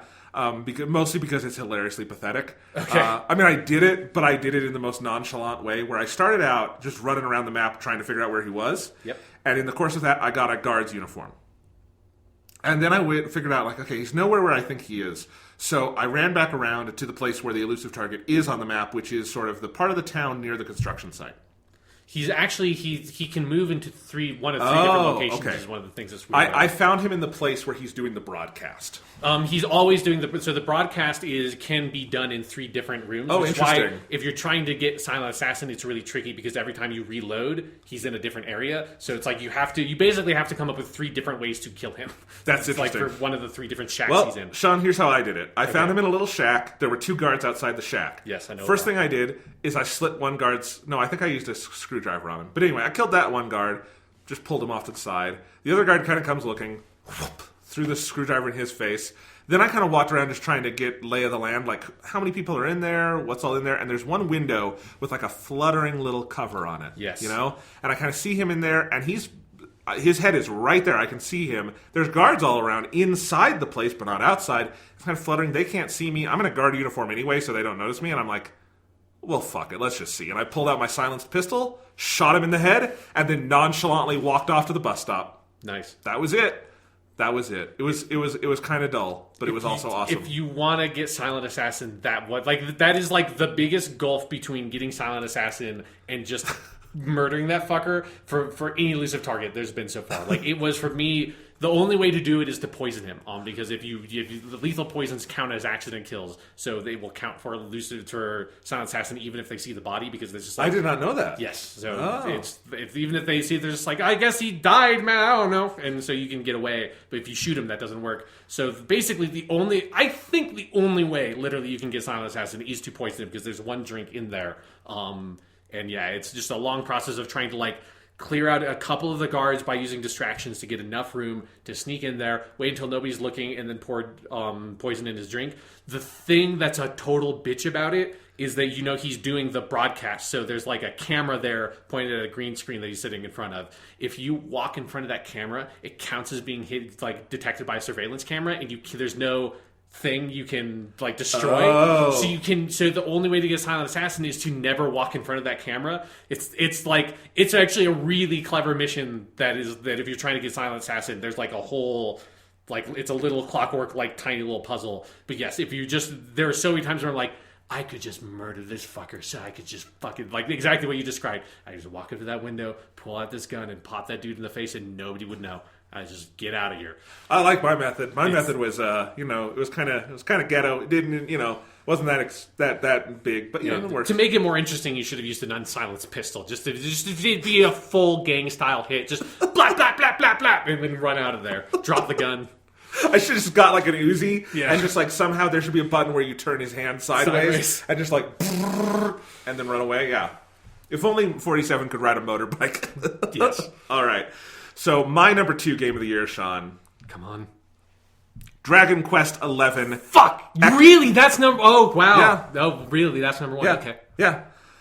My number 2 is Dragon Quest 11, Echoes of an Elusive Age. Sean, you already did a great job talking about this game, but I'm going to give it a try too.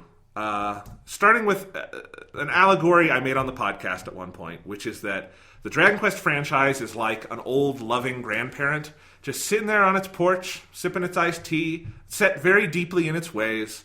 But if you stay by their side long enough, you will discover a fountain of wisdom that could only come with age and experience, And this is what you were talking about in that, like, what award did you give it? The, like, sticking to your guns award or something?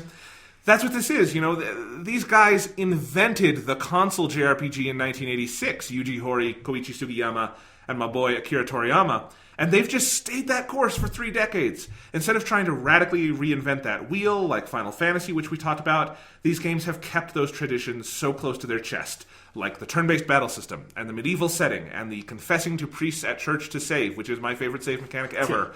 The complete lack of voice acting. Yes, the Western release of 11 adds an English vocal cast, but you should turn that off as soon as possible for multiple reasons. And, that has created this perception over here, and I've seen it actually a lot at Game of the Year time of people like, Oh, that game had MIDI music and it wasn't good for me, and you had to do it turn-based, and so I didn't like it. No, fuck you. These games are not crusty, they're not outdated. Nothing could be further from the truth, because it is precisely in that lack of bells and whistles that Dragon Quest thrives. Its grasp on its own fundamentals of writing, of storytelling, of world building, of characterization, of exploration, of very strategic turn-placed gameplay. It's so strong, all of it, that you wish more franchises would spend 3 decades honing their craft as superbly as this series has done. And Dragon Quest XI, of course, is the bright, shining testament to all the wisdom this team has accumulated over the years. It is back to basics in its fundamental narrative conceit, the luminary, or the Yusha, the boy born to go on an adventure to defeat the looming forces of darkness, the Mao. It sets that down, it just lays that, very simple mythological setup down, and then it gets right to work creating one of the richest worlds, deepest casts of characters, and some of the most blindsidingly impactful storytelling I have ever encountered in a game. And I'm not going to recapitulate all of them here because you can go back and listen to our discussion where I just sort of listed off all the moments that blew me away. But, one I keep coming back to early on is just that scene where the Luminary goes home to Cobblestone, to his hometown, and just... you think you're going to see something horrible, and instead it's beautiful and it's idyllic, and there are children running around you don't quite recognize, and the game never directly tells you what you're seeing, but you realize what you're seeing is you're back in time, and something has happened, and after you talk to your grandfather, you're back in the present, and now the village is burned down, and you don't know what happened to all your friends. And there are so many moments like that in this game, where with the absolute deftest, lightest touch, they will shatter you. And it comes especially when you feel comfortable with the status quo, or when you feel like you know where the game is going.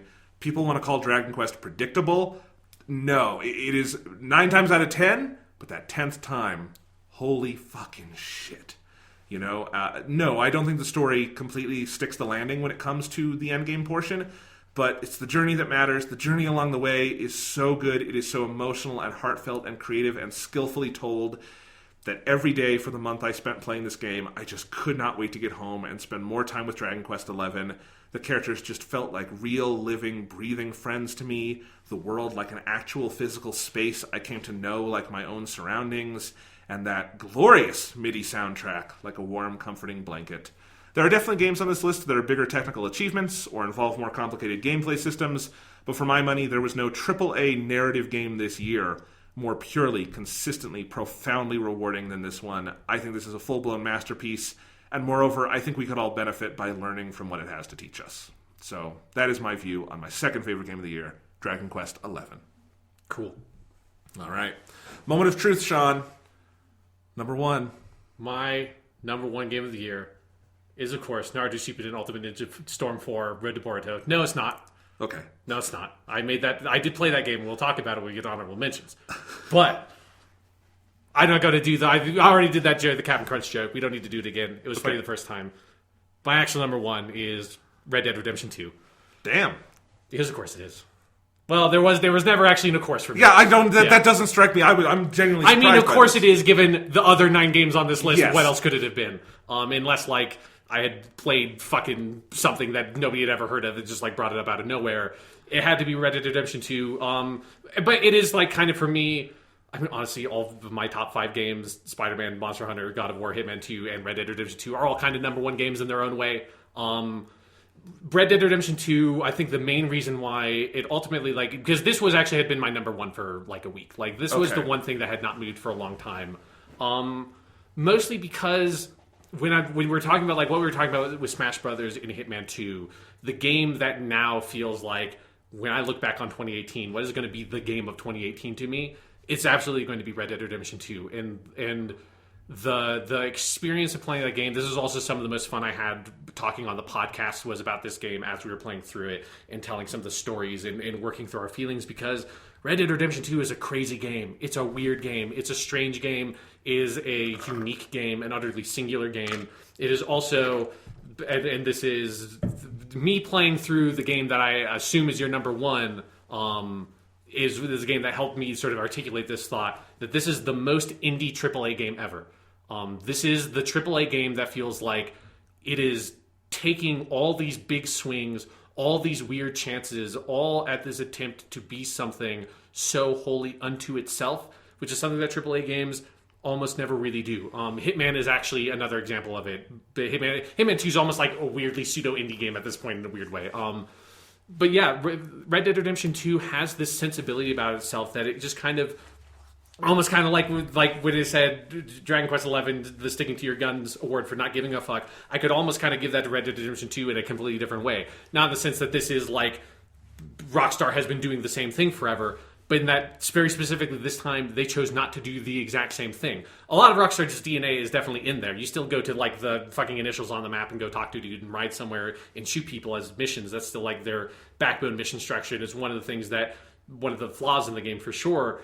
But this is a game that just decided this is what we're going to be. And you know what? Fuck it. We're going to just make it so every single thing you pick up in the environment is something that it is a physical object that exists in that environment that you're going to bend the fuck down. You're going to pick that fucking thing up. I don't care. I don't care if it's ammo. I don't care if it's somebody's dead body.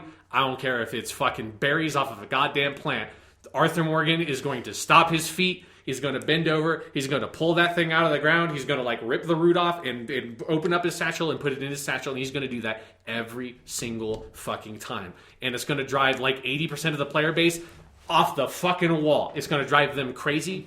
But for the remaining, maybe 80% was underselling it. Maybe for like 95% of the player base. I don't know. But for the remaining 5% that vision works for, like me, it is the perfect choice. And there's something so amazing about seeing a game that has all this time, all this budget, like all the weight of expectation, but also all this talent and artistry put into it, and have it not be the expected game. Have it not be the like, oh, this is just another Rockstar game. Have it be, this is just another AAA game. Have it feel like this is some weird indie developer that came out of like a universe where they have infinite resources or something, because it has that heart and soul to it, both in terms of its game design, but then also the story it chooses to tell is not the big bombastic Rockstar crime story.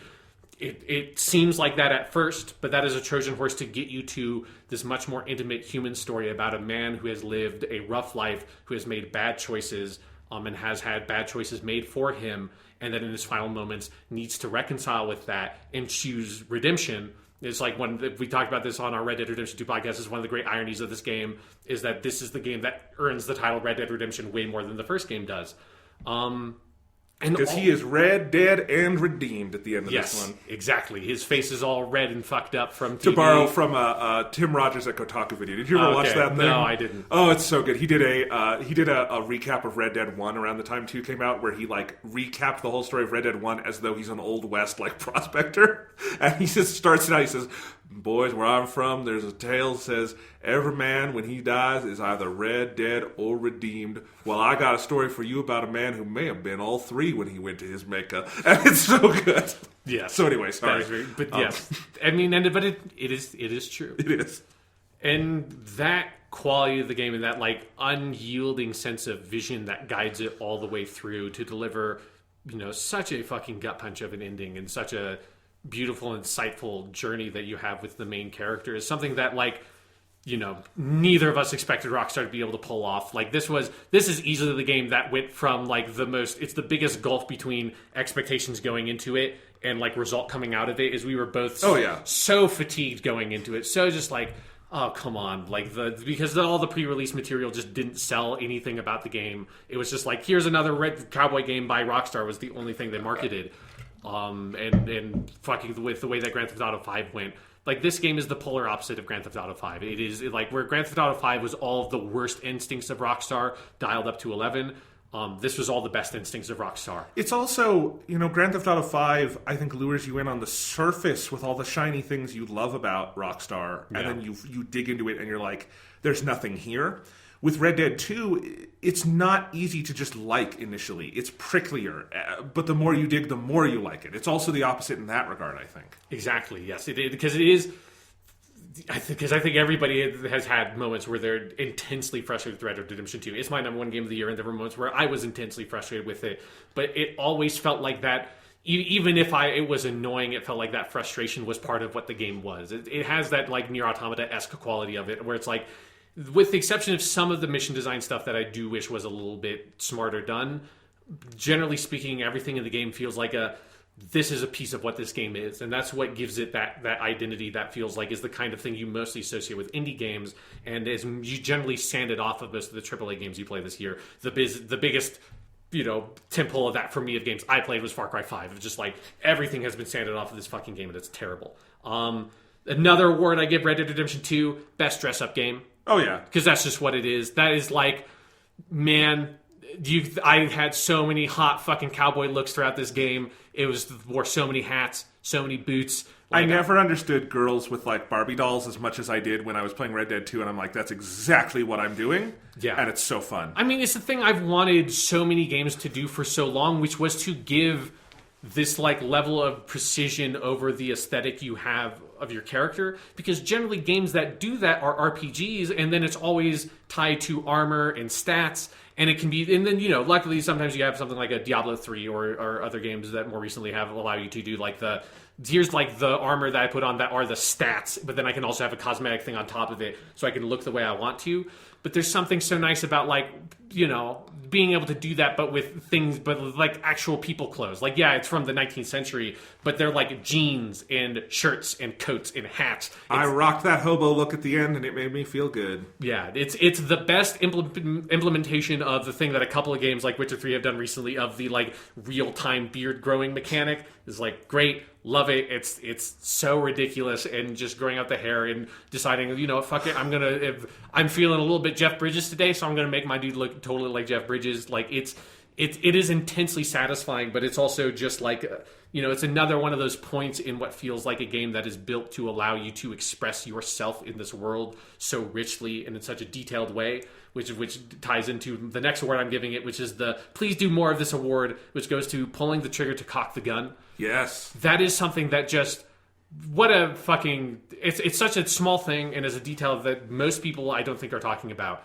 but it's a revelatory game mechanic to me. It is just something that feels like let's look at the most cliche, tried and true video game like activity that is not jumping. Like the only thing older than shooting a gun in video games is fucking jumping. And let's do it in a way that nobody's done it before. Let's look at it from a different perspective and say, well, we're with all these Old West guns. It's all these semi-automatic pistols and rifles where you're not like popping in with fucking AK-47. All these guns have this like very material, mechanical feel to them that they have to be manually cocked and pressed and handled in specific ways to be able to operate them. And let's communicate in some way that in the mechanics. And that's the thing where it's like, I will fucking stand firm. The pump action shotgun in Red Dead Redemption 2 is the best shotgun in any video game. Entirely for the ability to say, I have exact control over when I want to pump the pump on this gun. The game doesn't tell me how to do that. Like when I choose to do that is when I choose to do that. And that expressiveness and that allowance of player choice in the smallest of details is what sets Red Dead Redemption 2 apart from any other game, not just in this genre, but literally any other video game. Because video games just don't give you that kind of control, particularly in like a fully interactive 3D kind of representation, where you get that kind of control is in very abstract, like big sim, like 4X strategy games, like a Crusader Kings 2 or something like that. That is very detail oriented, but you're basically technically what you're doing is manipulating fancy looking spreadsheets. Here you're existing in the world, and all those little choices and all those things you do to express yourself and identify yourself and make yourself feel lived into that world are things that the game empowers you to do.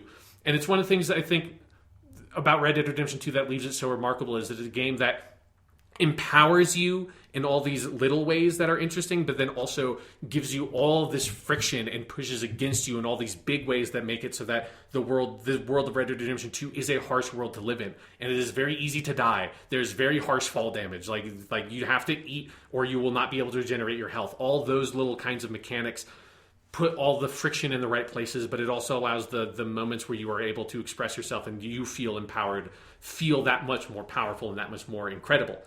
This game also wins the Tacoma Presents Best Picking Shit Up Off the Ground and Staring at It award, which is an award I gave Tacoma last year. Red Dead Redemption 2 is the successor of, you just go, you pick everything up. There's a letter, I'm just going to pick this up, and here's this like really high definition looking letter with like really nice cursive writing on it, or here's a fucking, you want to look at a made up can of beans from the 19th century?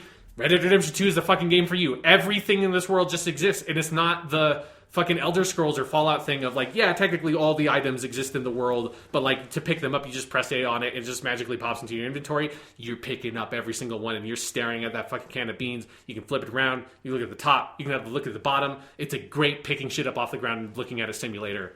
And most people aren't into that shit. I'm totally into that shit. The other award I'm giving it is the Why Is This Cowboy Game Making Me Tear Up award. Yeah. This gets a tie. There are two moments that I wanted to talk about. The one is, I can't believe you bastards killed my horse. Because they killed your fucking horse at the end of this fucking game, and it is so heart-wrenching, and it is the right narrative choice. It is such a smart leveraging of the, like, you know, familiarity mechanics with the horse in the game. But it, goddamn, it ripped my heart out. The other one is one that, like, you, depending on how you play the game, you might not actually get this moment, which is something I did not initially realize, depending on what side missions you've done and what level of Arnie you have. If you have done all the side missions related to the nun that is in Saint Denis, and you have high honor, when you do a mission near the end of the game where you're sending the captain off on a train, you have this moment where if you don't have all those conditions, I think it's the Reverend guy, Reverend Swanson, that talks to you. But if you have met all those conditions, it's Sister Calderon from those side missions that comes and talks to you. And this is one of those moments that, like, I will never forget in a game, for, like, you know, it's a cinematic, but it is something that's so beautifully expressed, and it's the kind of thing that, like, you look at it and it's, you know, it's cinematic art. Like, look at the way this cutscene is framed, and particularly the shot at the end of it of the sister standing up off of the bench, and they're both on the right side of the frame, and they're in this train station, and there are these two posts of the train station that kind of are on the left and right third of the shot that kind of frame everything for you, and then you have the great expanse of the West out behind them. It's a fucking painting. It's so beautiful. And so the visual quality, the cinematic quality of that scene is, I think, the best that this game is at being the sort of like gritty cowboy movie thing that it aspires to be at so many places. But it's also the content of the dialogue, and it's this moment of Arthur fully sort of confessing to this nun, and just telling us about his life and those little details that the game lingers on a couple of times, that you could very easily miss, about Arthur having had a son, and the son and the mother, who is not someone that you ever get the sense that he was necessarily in love with, but had this sort of like, you know, it happened and he had felt this sense of responsibility, but they both died, and he talks about how his mother died and that his father died, but implying that his father was abusive because, you know, he didn't die soon enough, I think is how Arthur phrases it. And then Arthur has this moment where he says he doesn't believe in anything, which is a really powerful confession that is like, that to him, it doesn't matter what kind of good he's trying to do if he doesn't believe in something. And the sister says, but the problem is that you never believe in yourself. And then Arthur has, and this is the moment where it's like you have the Roger Clark award or whatever. It's this line delivery of when Arthur says, "I'm afraid," and his voice cracks, and the animation and the expression on his face is so touching that it made me tear up. And it's why it gets the Why Is This Cowboy Game Making Me Tear Up award. And that's the kind of thing where it's like, you know, like, honestly, probably the horse one actually wins this award because that is the moment that was the biggest gut punch. But of course it is, because it's when they kill your fucking horse. The fact that this little quiet dialogue scene between these two characters could have that kind of gut punch to me because of how much I related to the main character in a fucking Rockstar game, unbelievable. For a Rockstar game especially unbelievable, but just for any game to be able to do that and pull that off, it's incredible to me. And this game is Remember when the most memorable parts of Rockstar games involved waving a giant purple dildo around? Exactly, yes. And it was like, try to get 5 stars in San Andreas and see how long you could fight off the cops and the tanks. Like, we have gone a long way.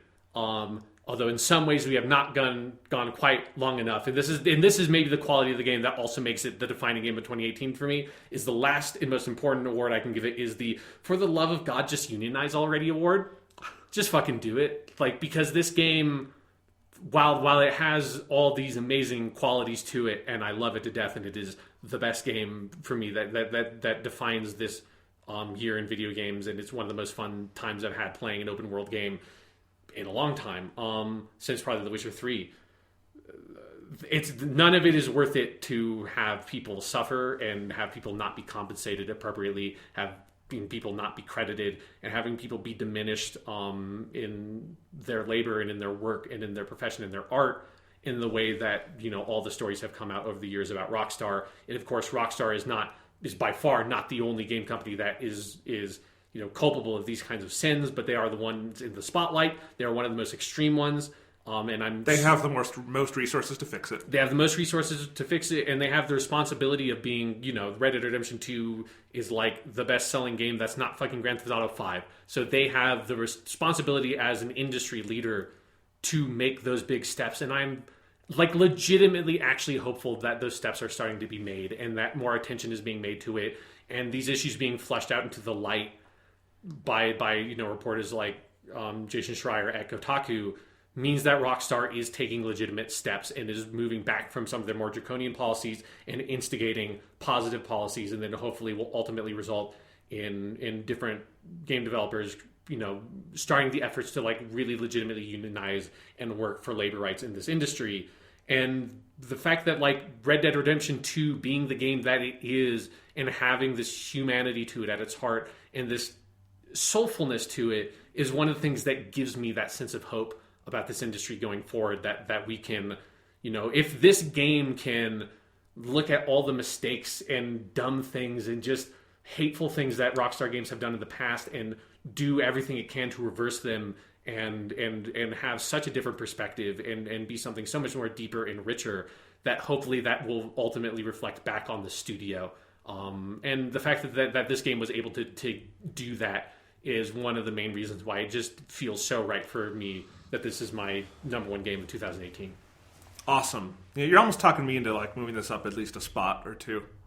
It's a good fucking game. We'll see. I already have it written where my Red Dead entry has a direct segue into my God of War entry, so if I flip those, I'm going to have to rewrite that, but I think I could make that work. No, you're, Jonathan, if there's anything we've learned from you across these many years of podcasting together, it's that you're an absolute master of segues.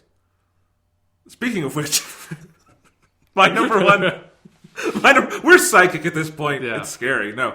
My number one game of the year, it was always this game. I just didn't know it all the time. And it is Celeste by the indie developer Matt Makes Games. It's on every platform. You should go play it. You know, Celeste came out in January. It was one of the first games that came out this year. It was one of the first 3 games I played this year, I believe, in addition to Dragon Ball FighterZ and Digimon Story Cyber Sleuth Hacker's Memory. So, and I remember when I played it, I said this on the podcast, man, I'm going to be surprised if anything tops it for me.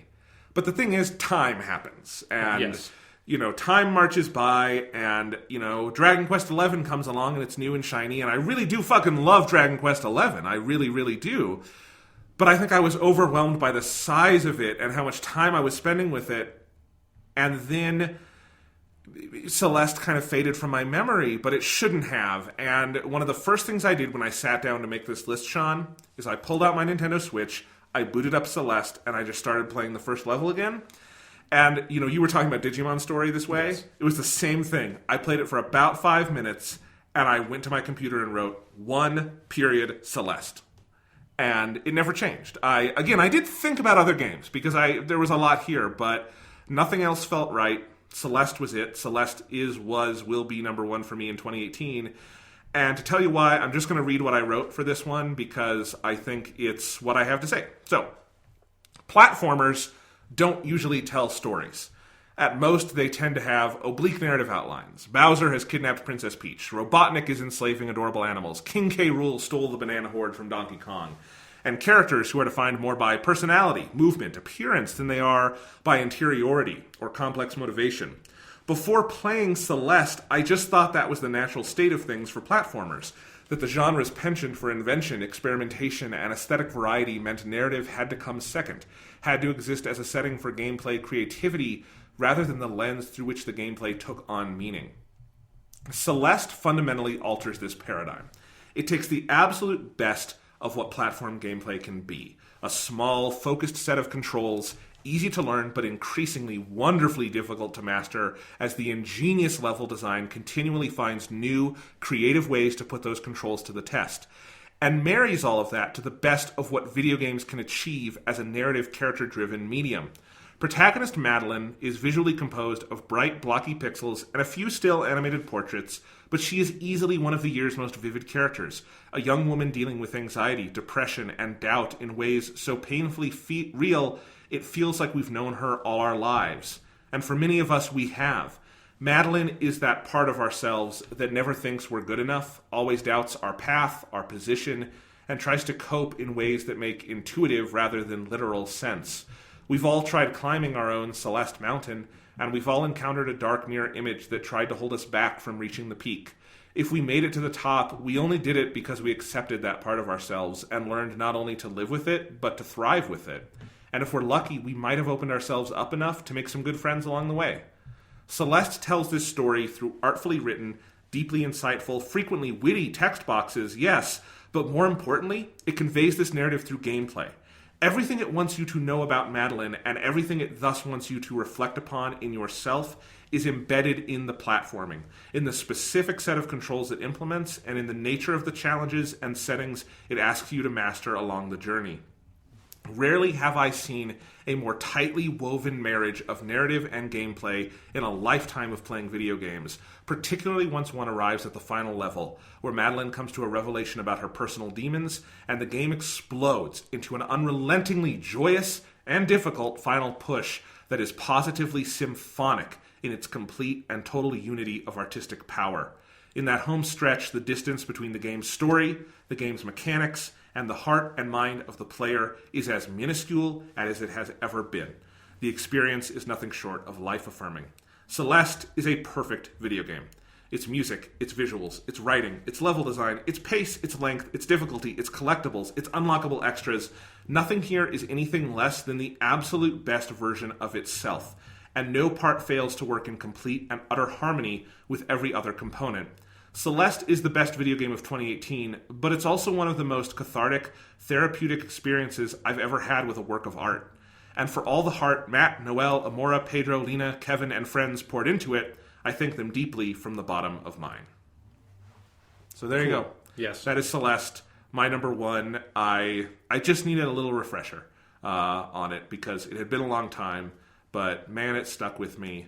I love this game so much. I'm really glad I get to call it my number one. And I'm really glad I get to call an indie game my number one. Because, sometimes I don't play enough of them. Sometimes I maybe get distracted by the brighter, shinier objects in the room. But this one just felt so right to me. And I recommend it deeply.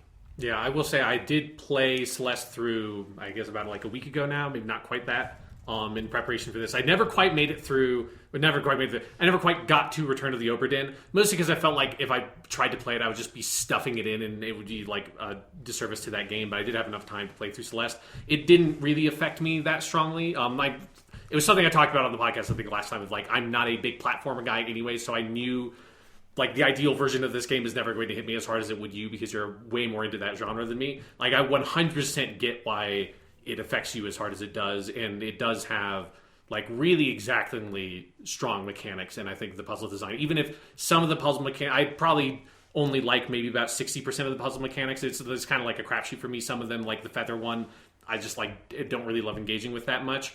But the game design is really sharp. I also want to say it is absurdly beautiful, the 8-bit graphics. Yes. And I often forget to focus on that because it's hard and you're dealing with a lot. And then I look in the background and I'm like, that sky is fucking beautiful. And the other thing is the soundtrack. Yeah, it's great. Oh my God. And how deeply it's woven with the game. There's not a lot of platformers. It's certainly inspired by some things Mario has done in the Galaxy games where it ties music into gameplay. But Celeste kind of does it throughout, and it's pretty amazing. Yeah, aside from some of the Sonic games that are honestly, one of the main reasons I love the Sonic games is obviously the nostalgia factor has brought me so deep into that franchise that I can engage with the richness of it. With the exception of that, Celeste is probably my favorite platformer. Nice. So yeah, because I'm a very fair weather Super Mario guy where I like the first couple of worlds of Super Mario Brothers 1, 3, and World, and then past that I'm kind of fine. Yeah, no, I get it. It's everyone has their own genre. I'm glad you don't hate my favorite game of the year. No, definitely not. I would like maybe when we have an opportunity, because I don't want to have a huge discussion about it right now because it's like it's your list and it's your place. I would be interested in doing like a full discussion on it on a later podcast. Yeah. Now that I've finally found time to play it. Totally. So, okay, that's my number 1. You want to recap our lists really quick, Sean? Yeah, let's do that. All right, my number 10, Dragon Ball FighterZ. My number 10, Persona 3 Dancing Moon Knight and Persona 5 Dancing Star Knight. My number 9, Persona 3 Dancing Moon Knight and Persona 5 Dancing Star Knight. My number 9, Yakuza Kiwami 2. My number 8, Red Dead Redemption 2.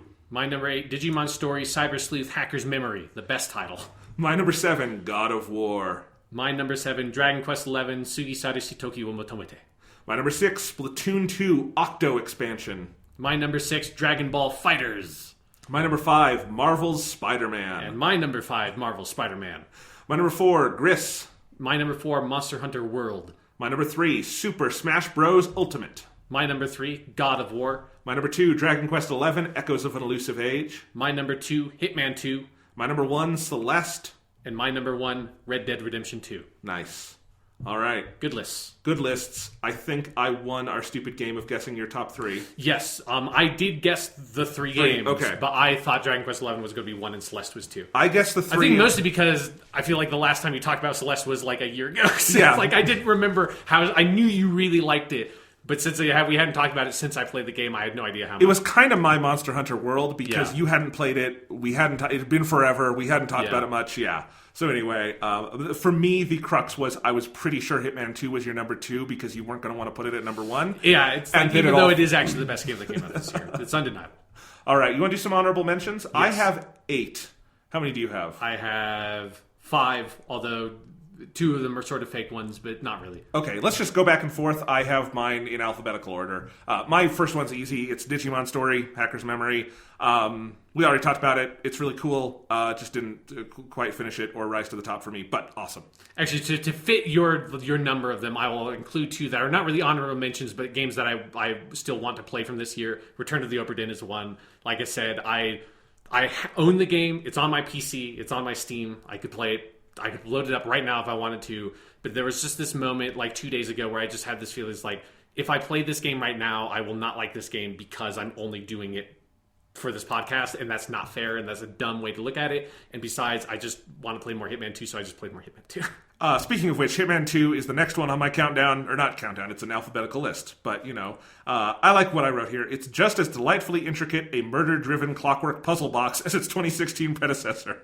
Anyway, cool. One of my biggest gaming regrets this year was not having more time to master every nook and cranny of these levels. What I called brilliantly designed, thoroughly silly levels, which the silliness is the best part of Hitman 2. Yes. I love that they can be, exactingly designed, but also very silly. So that's Hitman 2. I love that they put the flamingo costume into the first level of the game. Yes. It's like when you buy Hitman 2, it's like immediately once you go to Miami, there's the fucking flamingo dude walking around. You can knock him out and become him. Great. My other honorable mention that is a game I have not played but want to is Dead Cells. This is a I wish PC I could have game. played that too. Yeah, it was in early access last year, and then came out fully this year, and it's on. I think it's basically on everything. The main reason I haven't played it is that it hasn't gone on sale, and it just felt like it'd be dumb to pay full price for a game that came out 8 months ago, and I know this is going to be on sale next week or something. It's probably going to be on PS Plus next year. Yes, yeah. So I'm still, and it's just the kind of game that feels like you can play whenever. It's an action-based roguelike. It looks fucking awesome. I'm not a huge roguelike guy, but this looks like it hits all the right notes of the style of the combat in the game. That I think is something I'm going to really enjoy. All right. Kirby Star Allies for the Switch. We're getting into a block where I have 3 or 4 Switch exclusives in a row, I think. And I will say, Kirby Star Allies, surprisingly, is the game I'm most disappointed I couldn't include on my top 10. It would be my number 11 because it is such a delightful, fun, creative, low-stress platformer. But it's also it's been so consistently underrated by people, I think. When I played this through in couch co-op with my brother, it was so much fun. It's one of my favorite memories from this year. It is so purely, delightfully joyous. And they've had this steady stream of really cool free DLC, which just showed a really cool sense of commitment from Nintendo. So I love this game. Cool.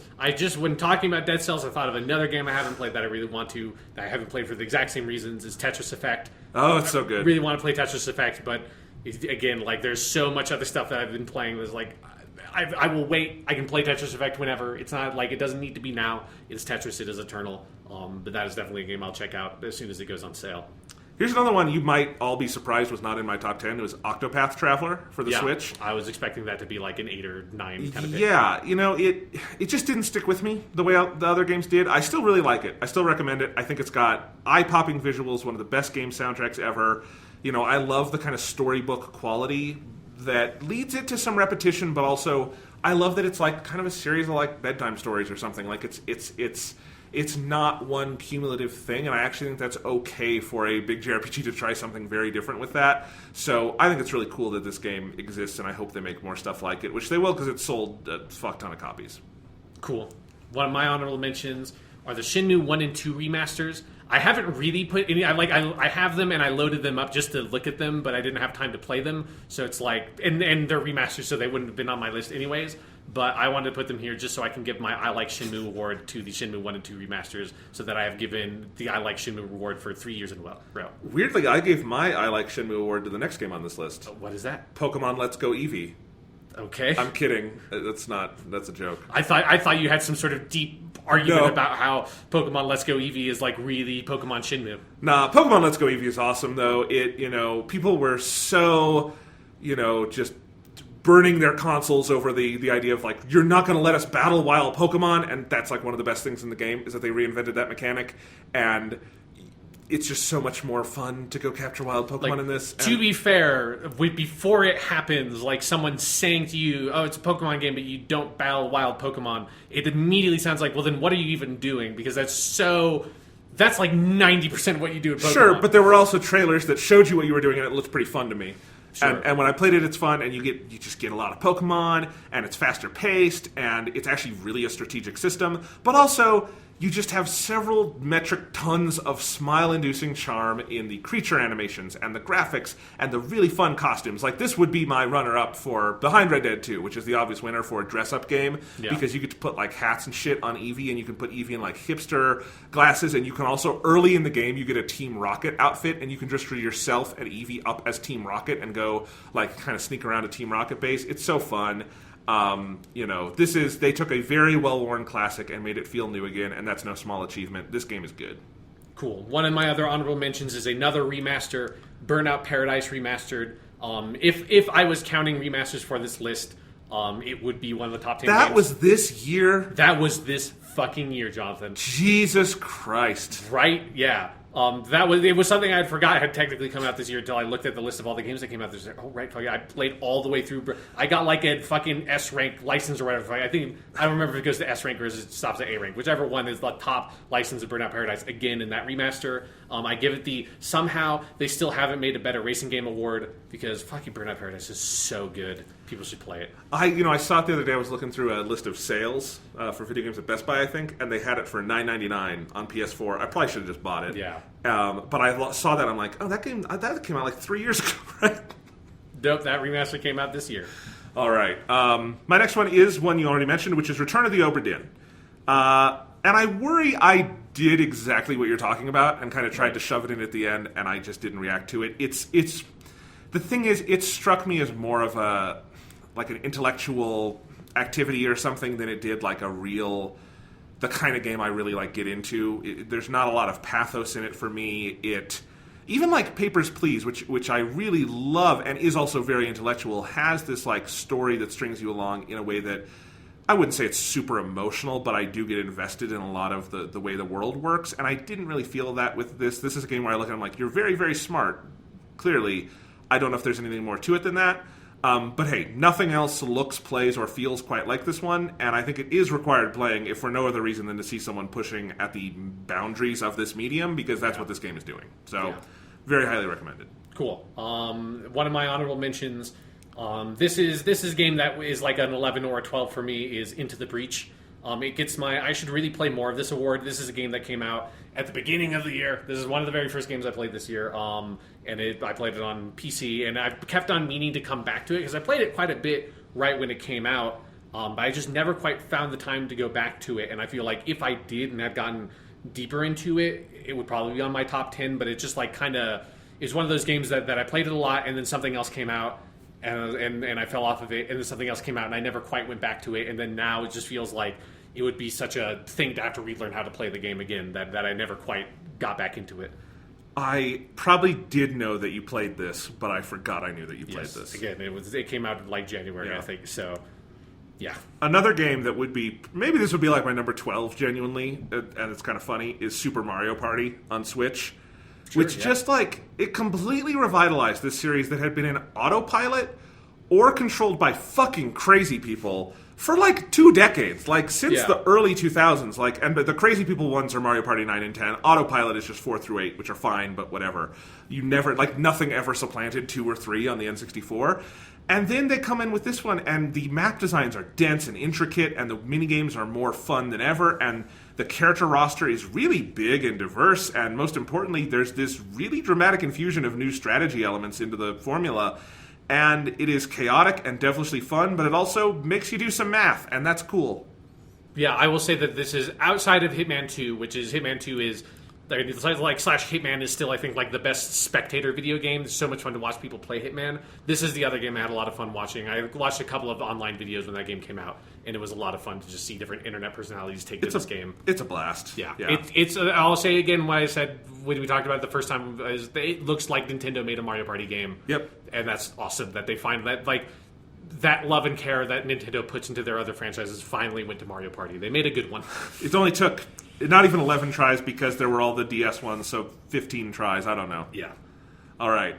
What's your last one? I actually have 2 more. Okay. My 2 more are sort of related. I'll go with my most legitimate one. This is the game that is my number 11. This is the game that I originally was making the weird, in my head, Dragon Quest 11 gambit. Okay. Of, like, that game came out in 2017, so I can fit this other game on here. Because I did desperately want this game to be on my top 10 list, is Dragon Ball Legends, the game for iPhones. Oh! I have been playing this game almost every day since it first came out. With one exception, there was one break in the middle. It was probably for like most of, I want to say September, maybe it was around when I was playing Dragon Quest 11. I kind of fell off of it. I mostly fell off of it at that point because they had put Super Saiyan 2 Gohan was out, and it's a gacha game, but I have not spent 1 cent on this game, and I have almost every single character you can get. One character I don't fucking have is fucking Super Saiyan 2 fucking Gohan, which I desperately wanted, and I had managed to get every other character that had come out that I had wanted up to that point, and I couldn't manage to get Super Saiyan 2 Gohan from like the gacha roll before that cycle that he was in cycled out. And obviously there's other ways to get him, like he comes back up, and I still haven't quite gotten him yet. And that really frustrated me with the game, and I fell off it a little bit. And then when I came back a couple weeks later and I played some more, as like they had updated it a bunch, and then Super Gogeta was a character because they were doing some of the movie stuff, and I got Super Gogeta, and I was like, okay, I'm in again because Gogeta's fucking cool. He's really good in that game. And Dragon Ball Legends is just a really fun mobile game. It is the least exploitative gacha game I've ever seen.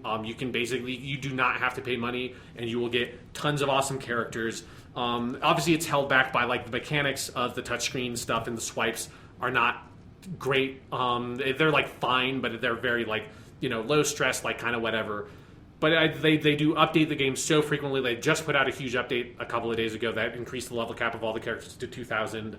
And it's just I've had a really fun time checking in on it every once in a while. It's made me not, like obsessively look at Twitter or other pieces of the internet as much because I have another thing to like idly occupy me for like 3 minutes when I'm doing something else. I'll be like, fuck it. I will go clear off the daily mission objectives for today on Dragon Ball Legends and spend like 5 minutes on it and then have to touch it until the next day. And it is by far the most fun one of those I've ever seen. And it's the longest I've stuck with a game that is like this. And so I give it the look at all these damn Gokus award for having a lot of damn Gokus. I think I have like 20 Gokus. I've got a lot of them. Nice. Yeah. Okay, my last one is Tetris Effect. We already talked about it. I love Tetris Effect. I do wonder if it loses something on a TV and not being on VR.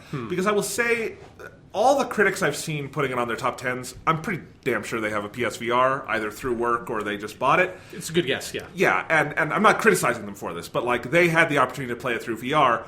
On the TV, I feel like 70% of what they talk about with Tetris Effect, I don't feel the other 30%, And I wonder if it needs to be that all-enveloping, there's literally nothing else in your field of vision. Maybe not, but it is like a thing I've had in the back of my mind. That does not mean you shouldn't play it. You should play it. It's really cool. But, that's just one thought I had. Cool. Well, then my last honorable mention, The actual best game that came out this year, but I couldn't put it on because it technically is an expansion to a game that came out 2 years ago, and the expansion came out early last year, is Naruto Shippuden Ultimate Ninja Storm 4 Road to Boruto. That's got the best title of the year. It's got the best title of the year. It's a very fun title if you want to just like put it in as initials because it's in SUNS4RTB, which just looks great. It wins my award for Look at All These Damn Narutos award for having a lot of damn Narutos. And you think I might be joking, but like I played through all of the Ultimate Ninja Storm games this year because this is also this is the year, Jonathan, where I finished watching all of Naruto. That happened this fucking year. That's how long this year has been. Sean, can I tell you something? Yes, go ahead. How long have we known each other? Since like 2006, right? Yes, that's about. It's been like 12, 13 years. It's getting to the point where might be 2005. I don't know. Yeah, it's going to be like half our lives soon. Yes, right, and more than half of the life we can actually remember. So I've known you a very long time. Yes. I still don't know if the Naruto thing is earnest or not. It is. That's why I wanted, because I had always planned to do. I wanted to do a Naruto podcast at some point. Of just like not a Naruto podcast, but just me talk about it on the podcast because it never quite came up.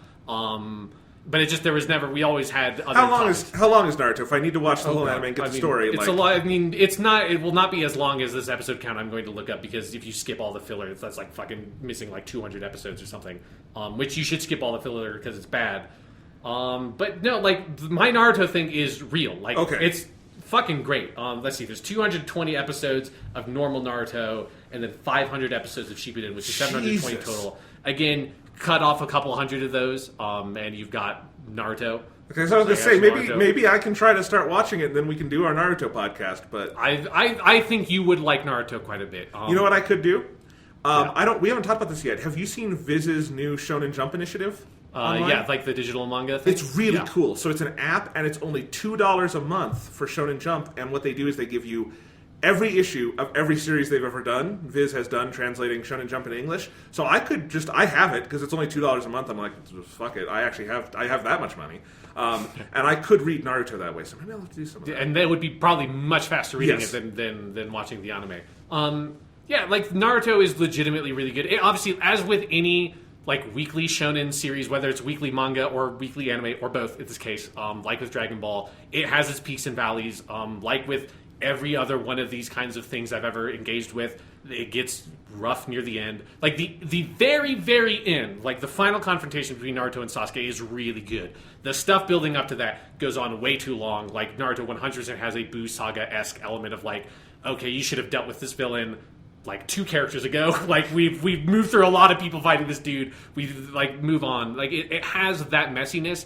But Naruto is a show that, like, if you like shonen anime, if you like that genre, you will love Naruto. Like, the main character has so much heart. The setting is so interesting. It's because it's like the setting is basically like what if Japan had steampunk.